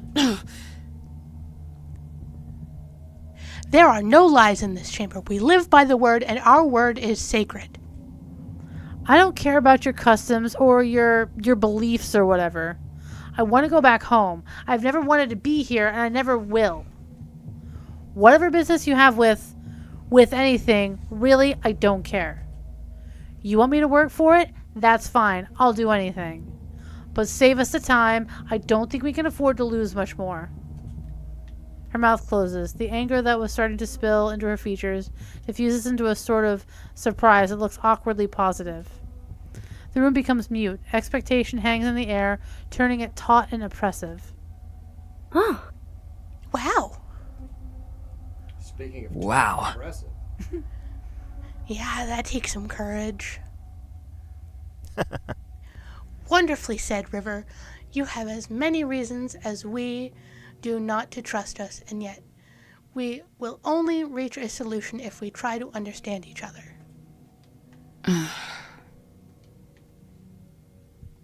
Rhea finally reacts by reaching up to rub her closed eyes. Anything you say. Anything. A long beat of silence goes by. She lowers her hand. Carry your burdens. Either you are willing to face the risks such words may entail, or you are desperate. A mix of both. She scrutinizes me through narrowed eyes. Her nostrils flare to release a heavy exhale, and there's a hint of something different in her crimson irises when she blinks next. There's a courage in your words. I can acknowledge that, River. But my opinion remains the same. If none of you have a better plan, I will personally escort them to Redlock. I throw glances around the room, but I'm only met with the heavy silence of their deliberation. Pinched brows, pursed lips, and then an exhausted sigh. I must reiterate, confinement should be our last resort. It is not only cruel, but we are also depriving ourselves from learning from River. If you want to be cautious, my Perfectus, then let us personally watch over them. Oh! Hey, that's smart. Keep your enemies close and all that. Of course. Who knows? Maybe they can help us solve this mystery. I doubt it. However, if the tower or someone else wants them, I agree it's best to have them in our possession and under our personal vigilance. Think about it, Ray. We know so little about the tower. If keeping precious Bunny means we can have some advantage, we should play smart. And of course, you gave them one of your silly names already. And what if all of you are wrong? What if the tower has nothing to do with this? Then it means something is plotting against Limbo's integrity and that we should stop it from happening, no matter which side of the border it belongs to. Your River could be harboring plans of their own, or fulfilling them for someone else. Then you'll agree it's best if we keep a close eye on them. All right.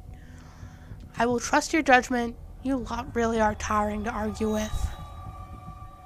I withdraw my proposal for now. I throw my head back in relief. Great. Mystery jail avoided for now. Don't lower your guard just yet, River. Your promise of anything could mean any number of things. You had better prove yourself useful. I will. Perfectus. She must have caught the cheeky undertone, judging by the way the muscles along her jaw go taut. I probably shouldn't mess with the woman who commands the chamber, but I can't say I'm sane enough to fully heed that right now. Father, how should we proceed now? Father's looking down at his hands, twisting the many rings glimmering on them. It is a concerning situation, no matter the truth that lies behind it. Your arguments have been nothing but impeccably solid, and I confess I fear for us all. If our guest is the key to discerning the tower's intentions or to uncovering the treacherous plan to hurt our people, then perhaps... He looks right into my eyes. Impossible. But I will not put my family at risk. I refuse to do so. That said, another thought occurred to me. As much as our Zal doesn't wish to engage in this conversation, perhaps he can contribute to answering some questions and assist in our decision.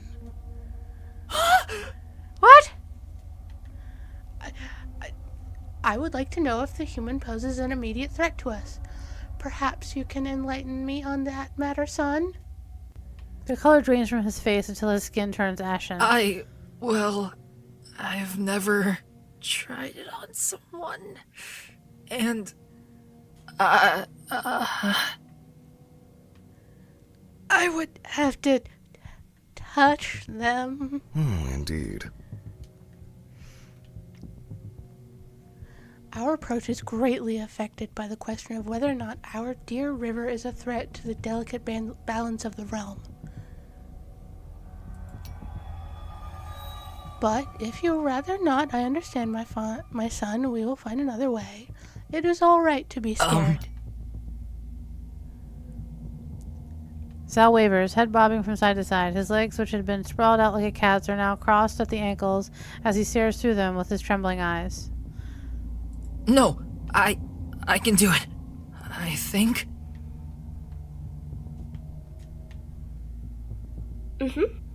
You sure? Yeah, trying can't do any harm, I guess. Let's find out then. Father's hand reaches toward the other side of the room where Zal sits. A thin beam of light emanates from the two of his outstretched fingers, marking the middle of Zal's forehead. The scent of orange tickles my nostrils once more. The light tastes sweet. Dear Perfectus, help your brother get down quickly. Yeet! Immediately. She extends a hand in front of her. The railings on the right side of the room quiver and melt down to a brownish liquid. An invisible mold hunks the cement to create a path leading to where I sit. The steps become solid in front of my very eyes. What was a piece of railing seconds ago is now a perfectly sturdy set of stairs, and Zal wastes no time climbing down them.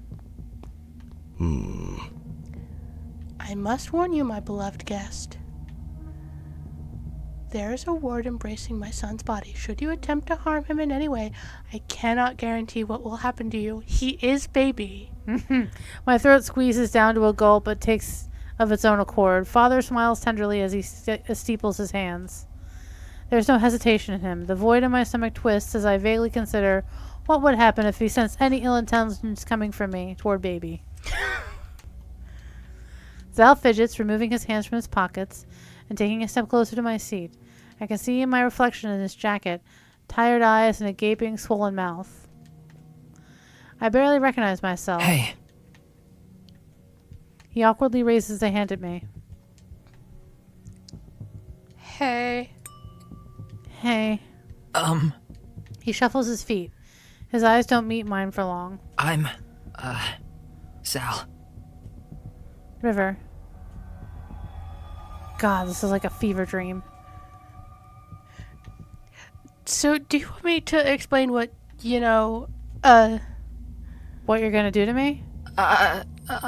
He bares his teeth in a grimace. His slightly rosy cheeks flower into a deep crimson. Well, if you say it like that, it sounds like I'm gonna do something horrible. I mean, I'm in the dark here. You could be. This must sound weird, but I can, know about stuff when I touch it, so that's what I'm hoping I can do to you. What kind of stuff? What you made of, chemical chemical compositions, I can also learn about how your body functions or if you're sick. I think. You don't sound too sure. I've tried it on my cat a few times, but never on, you know. His slender fingers shyly gesture at me. And what's the worst that can happen exactly? Nothing, I think. It's not supposed to be aggressive with what I touch or anything. I guess the worst would be learning nothing. I see. Come on, bro, they won't bite. Shut off! Squaring his shoulders after shooting him on with a withering glare, he jabs his hand out right in front of me. Your hand. Milady. I arch an eyebrow. Please?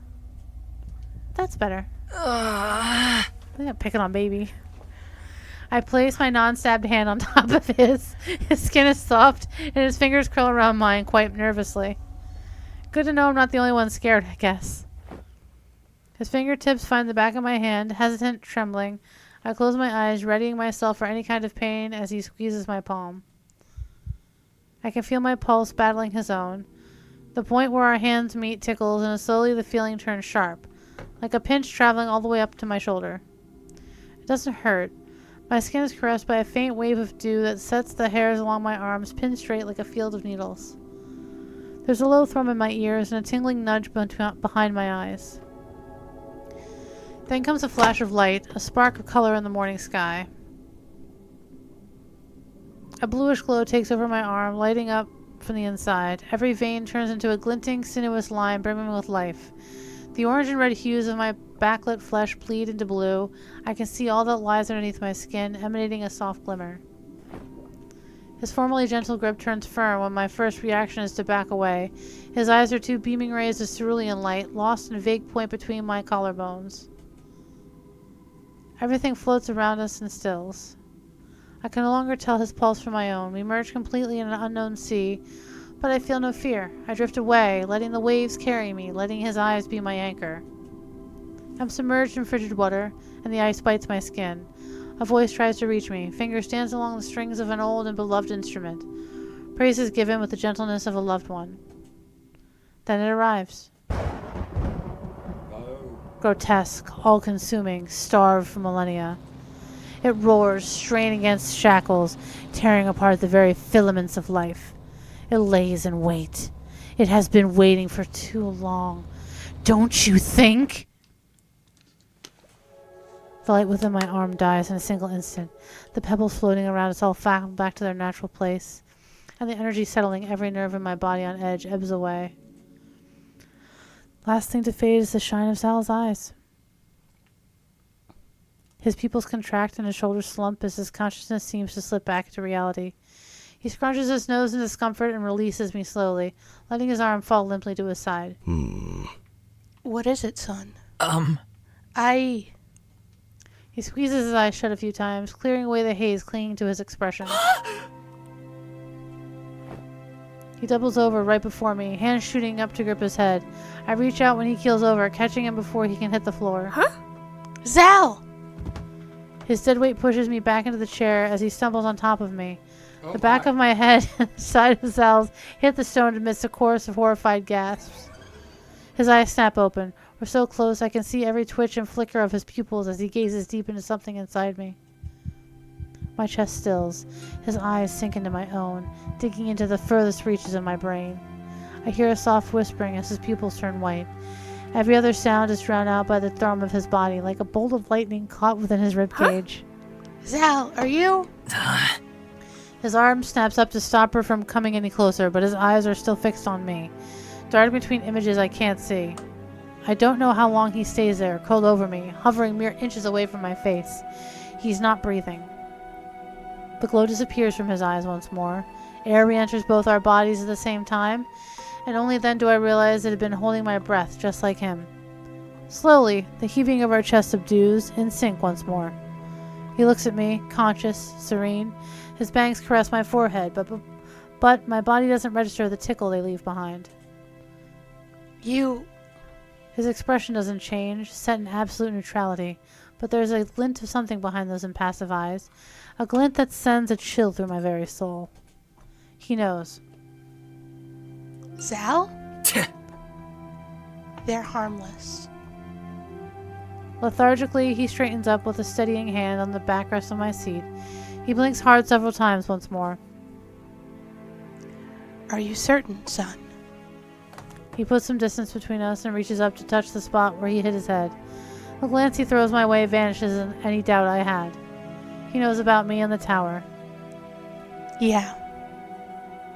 Zal looks away from me, stuffing his hand in his pockets. They're not gonna explode or anything. The worst that can happen is they die, like suddenly, like dropping dead. I mean... Wow. Way to put it, champ. Damn, what did you want me to say? The balance is trying to, balance stuff. Ugh. Just don't say anything about death. Fine. They're like a non-wielder. Can't wield, can't see. Pretty much harmless. As I suspected. Father closes his eyes. A moment of intimate thought, one everyone present respects. We will take recess now. I need some time to deliberate. Perfectus, you may send word to the cities closest to the 4th bridge. Yes, Father. She swiftly rises from her chair and disappears. With her, she takes the tension away that was tightly threaded across the room. Sons, Lord Envy, a word. The three of them abandon their positions without hesitation, and a few eyes land on me as they do so. Huh. Dad, can I bring River some water? His step visibly falters at the question, but it's only for the briefest fraction of a second before he recovers his composure. Of course, my dear. Such a thoughtful soul you are. Yes! The breezy sound of bare footsteps takes over the lower floor. I watch, still in a strangely comfortable haze, as her mass of pink hair trots away and charges through the gates. Keep our guest company, Zal. We will return soon. What? Wait! What am I supposed to do?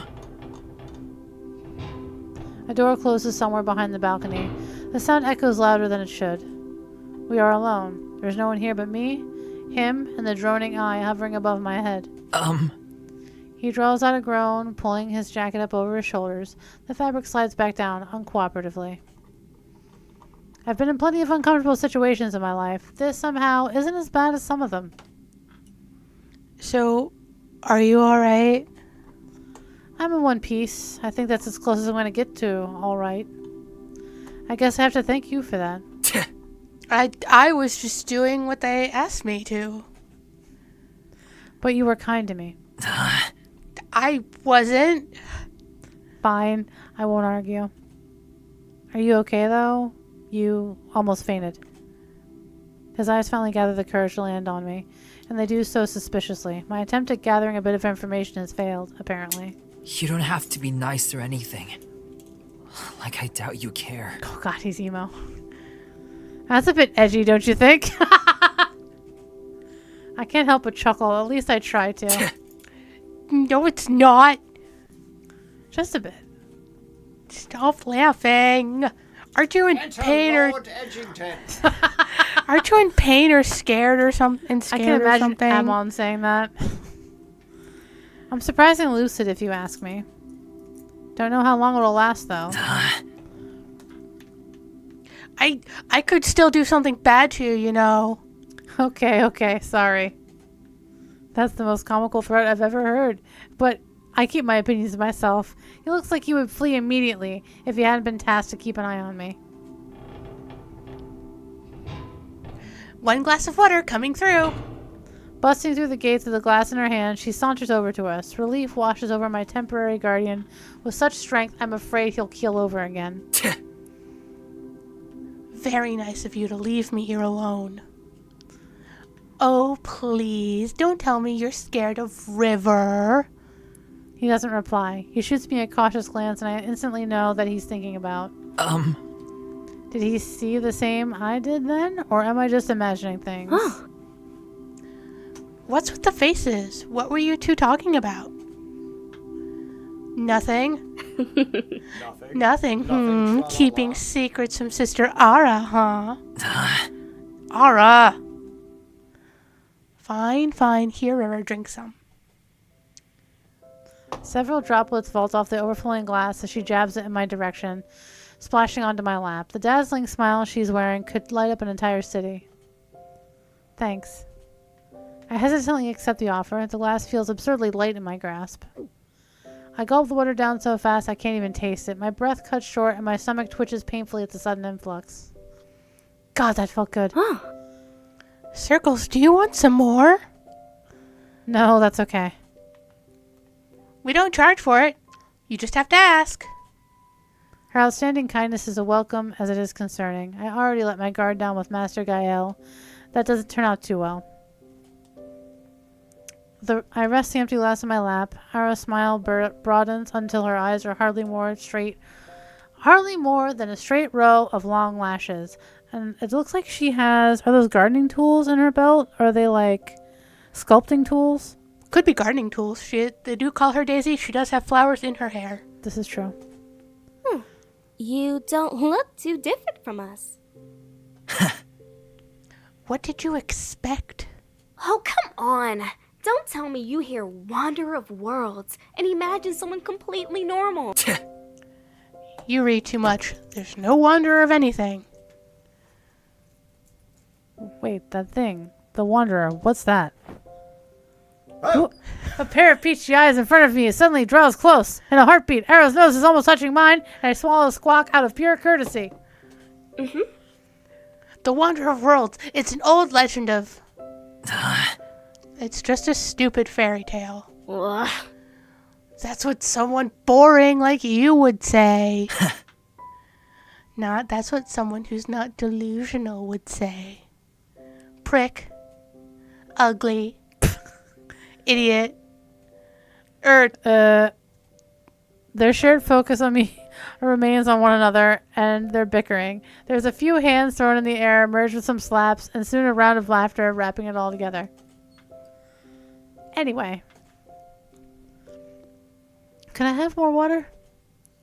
Like a light switch, Arrow's face is taken over by another huge smile that utterly erases the impish expression she had a second ago. I like to think she's in mid-slap, where I'm like, can I have a drink of water? And she's like this, and so I was like,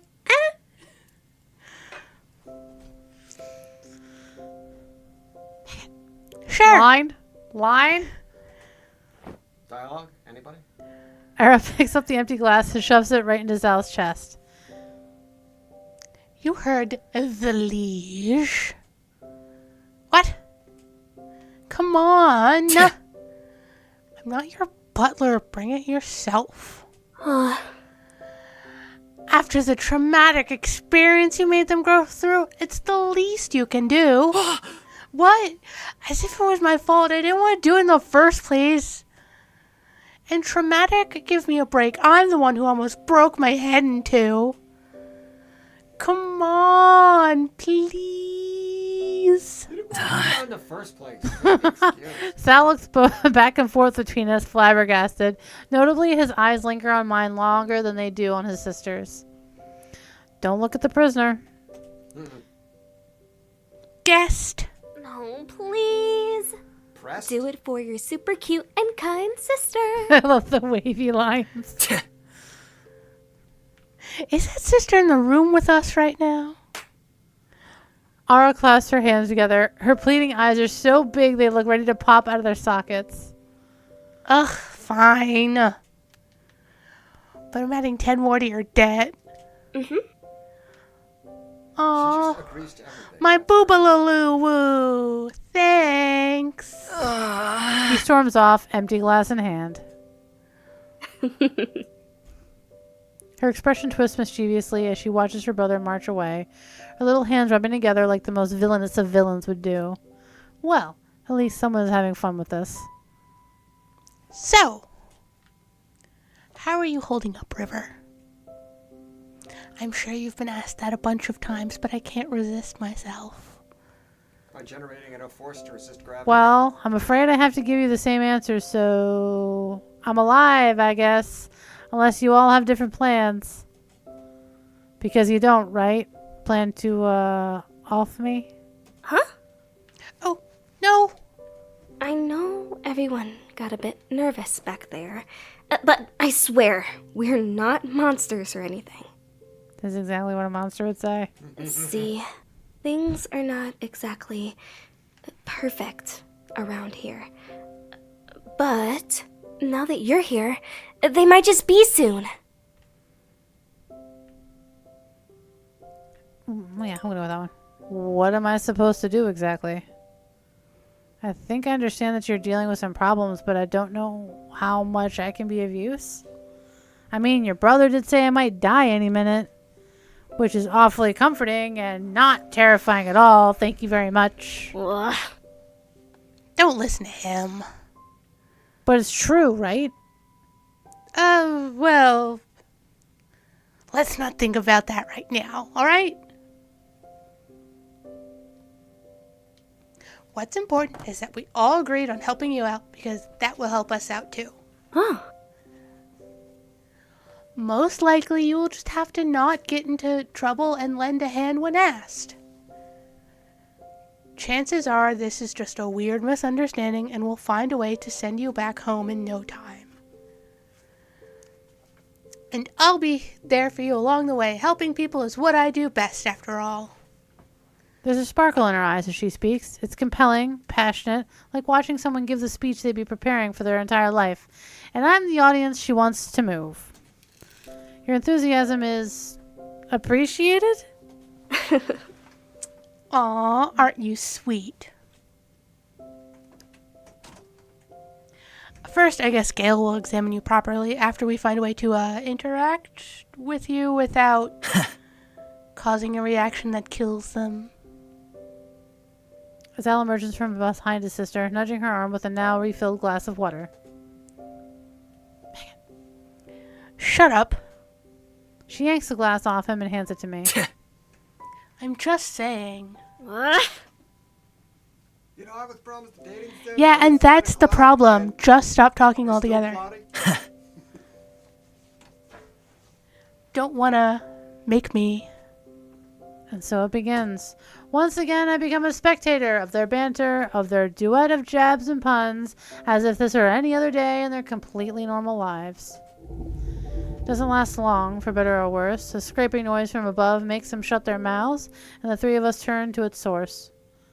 Tilting my head, I watch as the other 5 sovereigns flow inside the room, quietly chatting amongst themselves. There's a relaxed air about them. Even the stiffness around the prefectus' shoulders has subsided. Huh. Hey, look who's having fun over there. Jealous much? You bet. One more boring speech from the Prefectus and I'll die on the spot. There's nothing boring about my speeches. They're just too intelligent for your taste. Mm-hmm. Next time, try using some pictures and puppets, Ray. No kidding, I'd love that. Idiot. My children, back to your seats. This won't take much longer.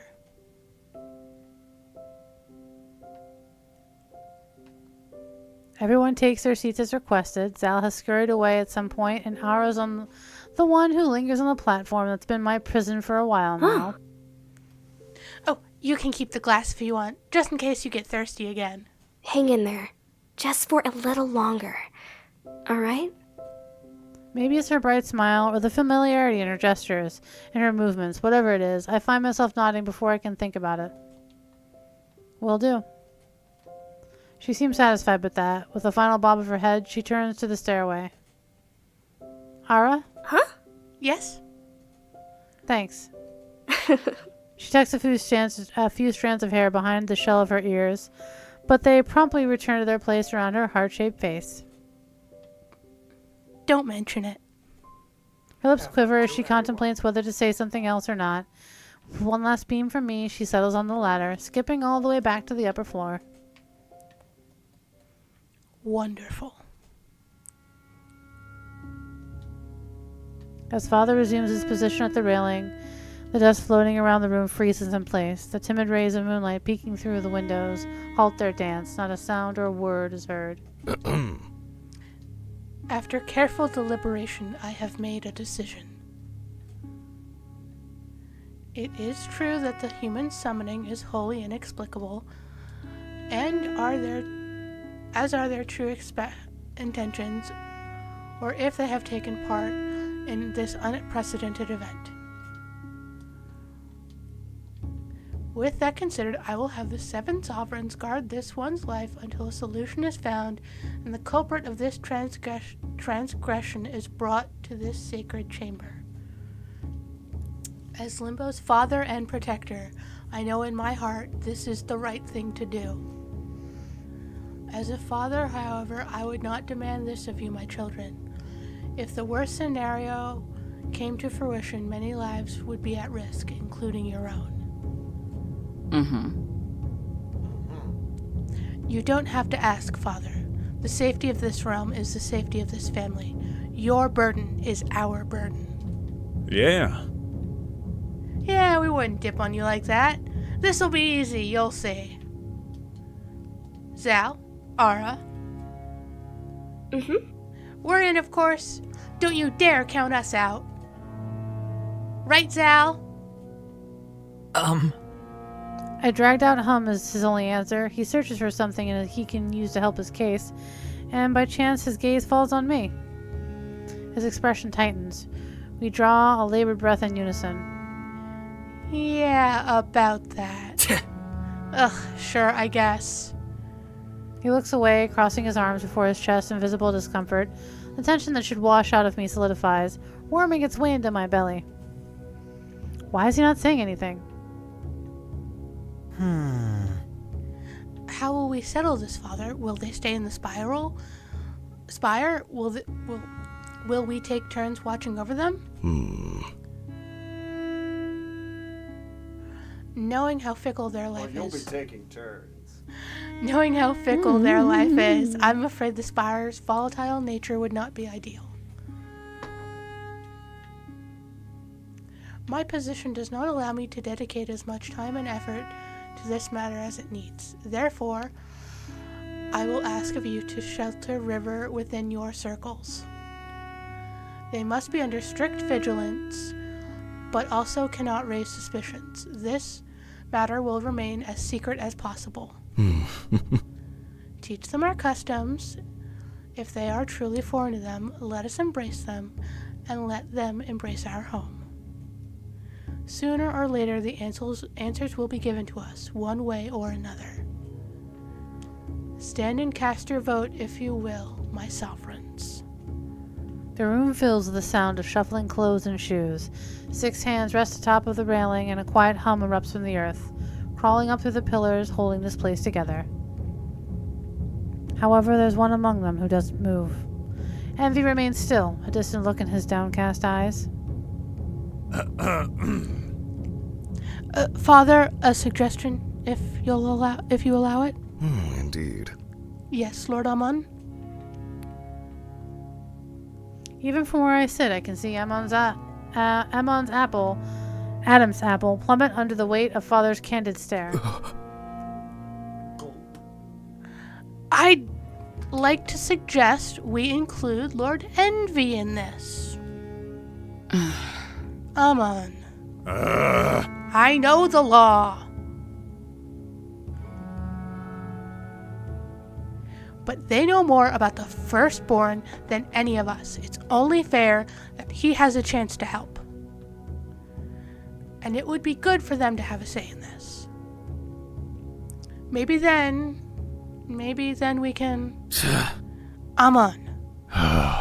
His eyes meet Envy's, and the unspoken words between them are too intimate for me to watch for too long. What is going on here?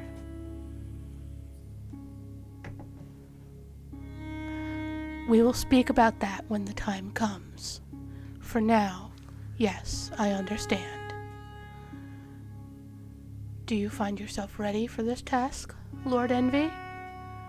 As I glanced at their father, I realized there had been a faint softness in their eyes when they looked at Amon. Now, however, there's something else that words can't quite describe.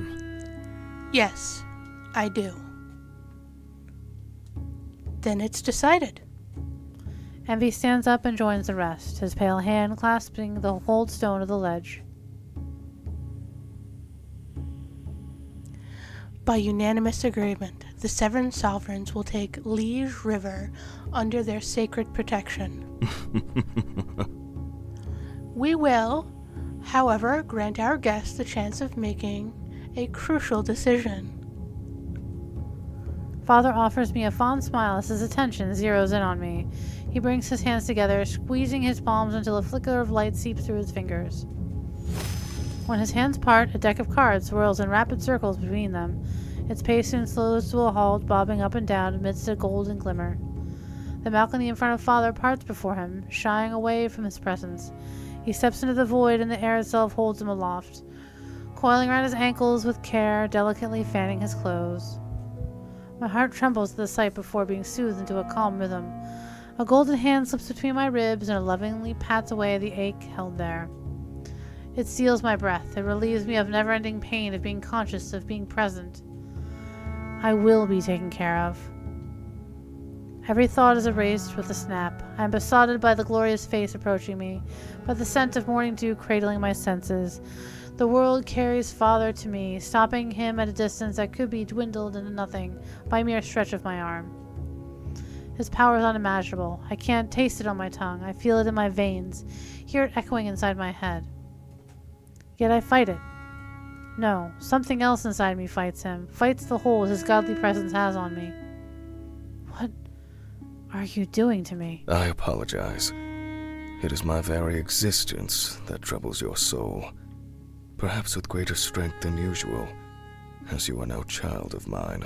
Gather your thoughts. My influence will pass. I close my eyes, denying myself the pleasure of seeing him. Knowing that he's not actively trying to charm me is all the more unsettling. A dangerous thought crosses my emptied mind. What if I gave in to him, to this influence? He is the Rizlord. The Rizzler, if you will. In my hands I hold 6 cards. 6 cards. Each card represents one of my beloved children, our trustworthy sovereigns. Oh, are they supposed to all be major arcana? I don't know. I would say more 7 deadly sins. Because Amon is big horny, Envy is envy, and he's pride. Let instinct guide you, as each card is infused with tremendous power. They hold the very essence of my children themselves. Or, if you will, have your choice be based on cunning and strategy. Act as you please. Know that each one of them offers you protection, understanding, and knowledge. Seize this opportunity as one in a million lifetimes, my dear guest. I face his delightfully overwhelming presence. I can't hold his stare too long. It causes flames to lick at my stomach in a blur of pain and pleasure. Is there anything you would like to add, Liege River Winchester? Thank you for not killing me. Thank you for not killing me. Thank you for not killing me, I guess. Oh, I would not have done such a thing, my dear. You are unfathomably valuable. You are an unprecedented event. A change in the perennial tides of life. One of his hands delicately reaches out, and my body anticipates his touch all too earnestly. His naked fingers graze my cheek, and it feels as the sun was kissing my skin. A warm, light touch that quickly turns into a searing caress. A miracle. Or a curse. We shall see. Together. It is settled then. Today, You take destiny into your own 2 hands for as long as you remain among us. The clouds flutter and twirl before they fly away from the cocoon of his hands. They stop right in front of me, 6 perfect pieces of wafer-thin stone and glass, 1 for each one of them, just like he said. A myriad of colors and shapes form carefully crafted stained glass images. Etched on the bottom of each card is a title, each more ominous than the last.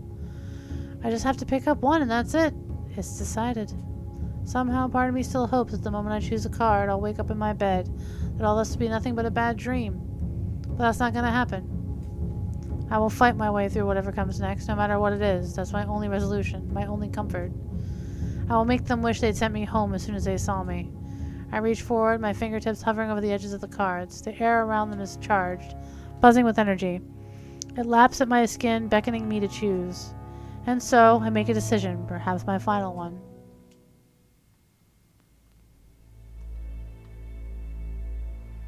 Hey! End of demo! I'm impressed that we got through the whole thing. I was like, should we go? Should we stop? Should we stop? We're probably close to the beginning.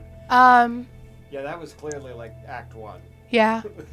That was a hell of a If you click on their Kickstarter, does it take you to the page? It does not. Okay. I think probably because the Kickstarter's finished and that's why this project is going live. I can't remember if they already did a Kickstarter or if they're going to do a Kickstarter. That could be a possibility. All right. So, what are our final thoughts? This is like one of the first. Now, does the Otome game also include visual novels? Yes. Now, it can also be in 2 categories, and this one probably goes more towards traditional Otome rather than a mare. Now, a mare is more plot heavy, but typically you don't choose your love interest this early in the mare game. You usually have a little bit longer, but that may change from demo to finished product, from full game. Oh, so it's going to make us select our love interest right out the gate? That's what it... Well, if it were to continue as it is now. It does seem like that. You choose a card, and that's who you're going to stay... who's going to protect you, and that's who you end up. You've been released to speak. Well, that could just be the person you first interact with while you're deciding who your love interest is. We don't know. Put you up on the screen even so people see your face. Well, your robot face. His robot face. Now, I do have the Tumblr open, so I would like to read some stuff off the Tumblr page. Go for it. So, the routes will be episodic, meaning that the game will update regularly with new chapters instead of complete routes being released at once. That is something that happens differently between games. There are games like Maid Marian comes out by route, which I believe that's the one I can think of off the top of my head right now. So this game's going to release in chapters? Yes, which is a bit more typical. Amon, the Golden Dragon of Daedalus. As the older sibling, Amon had plenty of time to learn how to be a god living amongst mortals, and yet that hasn't stopped him from indulging in mundane pleasures, greatly so. Rhea, the Red Dawn. Dedicated and brave, Perfectus Rhea takes her role as Limbo's protector extremely seriously, but the truth behind the realm's darkest times will soon put her loyalty to the test. Gael, the Mindbender. Master of the Grand Houses, Gael is admired for his humble and altruistic persona, but a dangerous secret has kept him away from love his whole life. His romance is a fake marriage scenario. Envy, the Vengeful One. Stripped of their name and shunned after committing treason, the sovereign now known as Lord Envy lives a life of solitude, if only he could get rid of his siblings. Aura, the Respite. Kind and caring, Aura is not only determined to make your time in Limbo a happy thing to remember, but also to make things go back to the way they were, no matter the cost. Zal, the Orphan. As the youngest sibling, no one expects anything from Zal, not even himself. He is seen as a good-for-nothing and poor excuse of a god, but you two are about to prove everyone wrong. And of course, Pride, god of Limbo. Creator of Limbo, Father Pride has has to watch over the safety of his realm and the happiness of his family. However, the life of the god of Limbo can be solitary, and that solitude can lead to one's demise.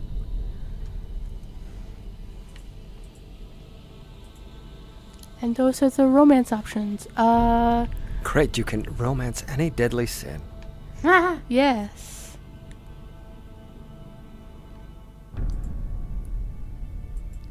Amon, by the way, is 7 foot 1 inches tall. Damn. Rhea is a much more reasonable 6'2".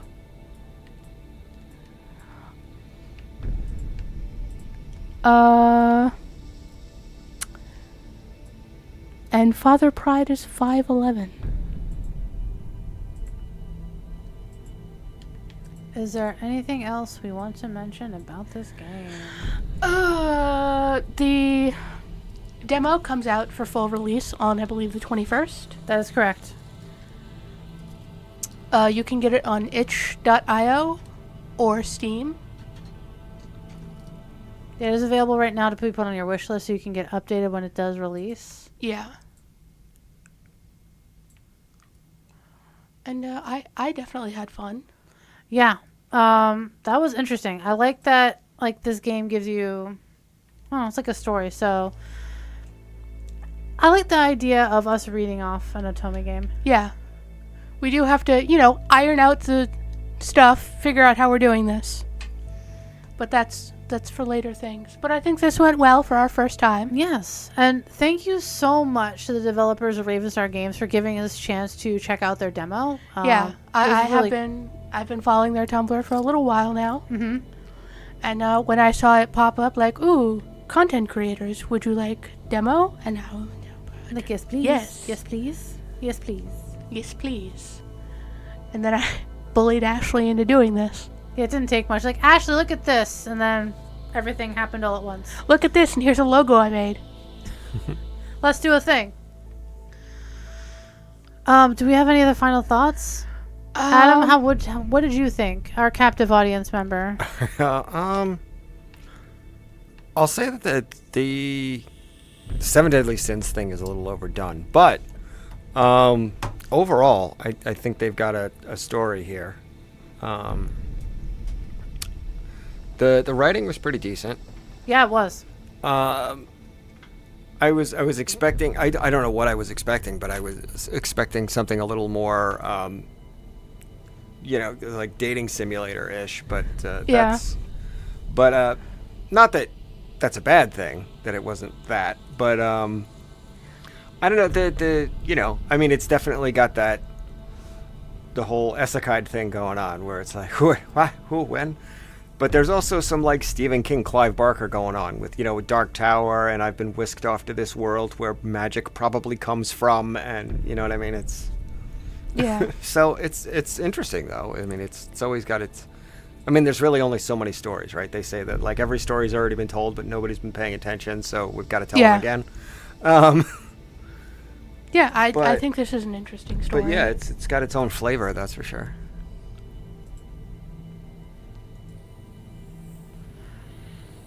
Yeah, do we have anything else we want to say? Or is that we will update with when the next Otome O'clock stream is and what game that will be. Is it going to be consistently Tuesdays, do you think? We are thinking Tuesdays. Do we want to do it every Tuesday? Not every Tuesday. Or do we want to pick a new day of the week that's maybe easier for everybody? I don't know. Because weekends generally need to stay open for tabletop stuff. Yeah, that's what's easiest for everybody. Tuesday's fine with me if it's fine with you. Yeah, we just need to make sure all the ducks stay in a row. Yeah. But yeah, anybody in chat, if anyone who watches this in the future, you have any games that you want to suggest, like a hidden Otome gem, yeah, that you would like us to read to you, give us a shout. Yeah.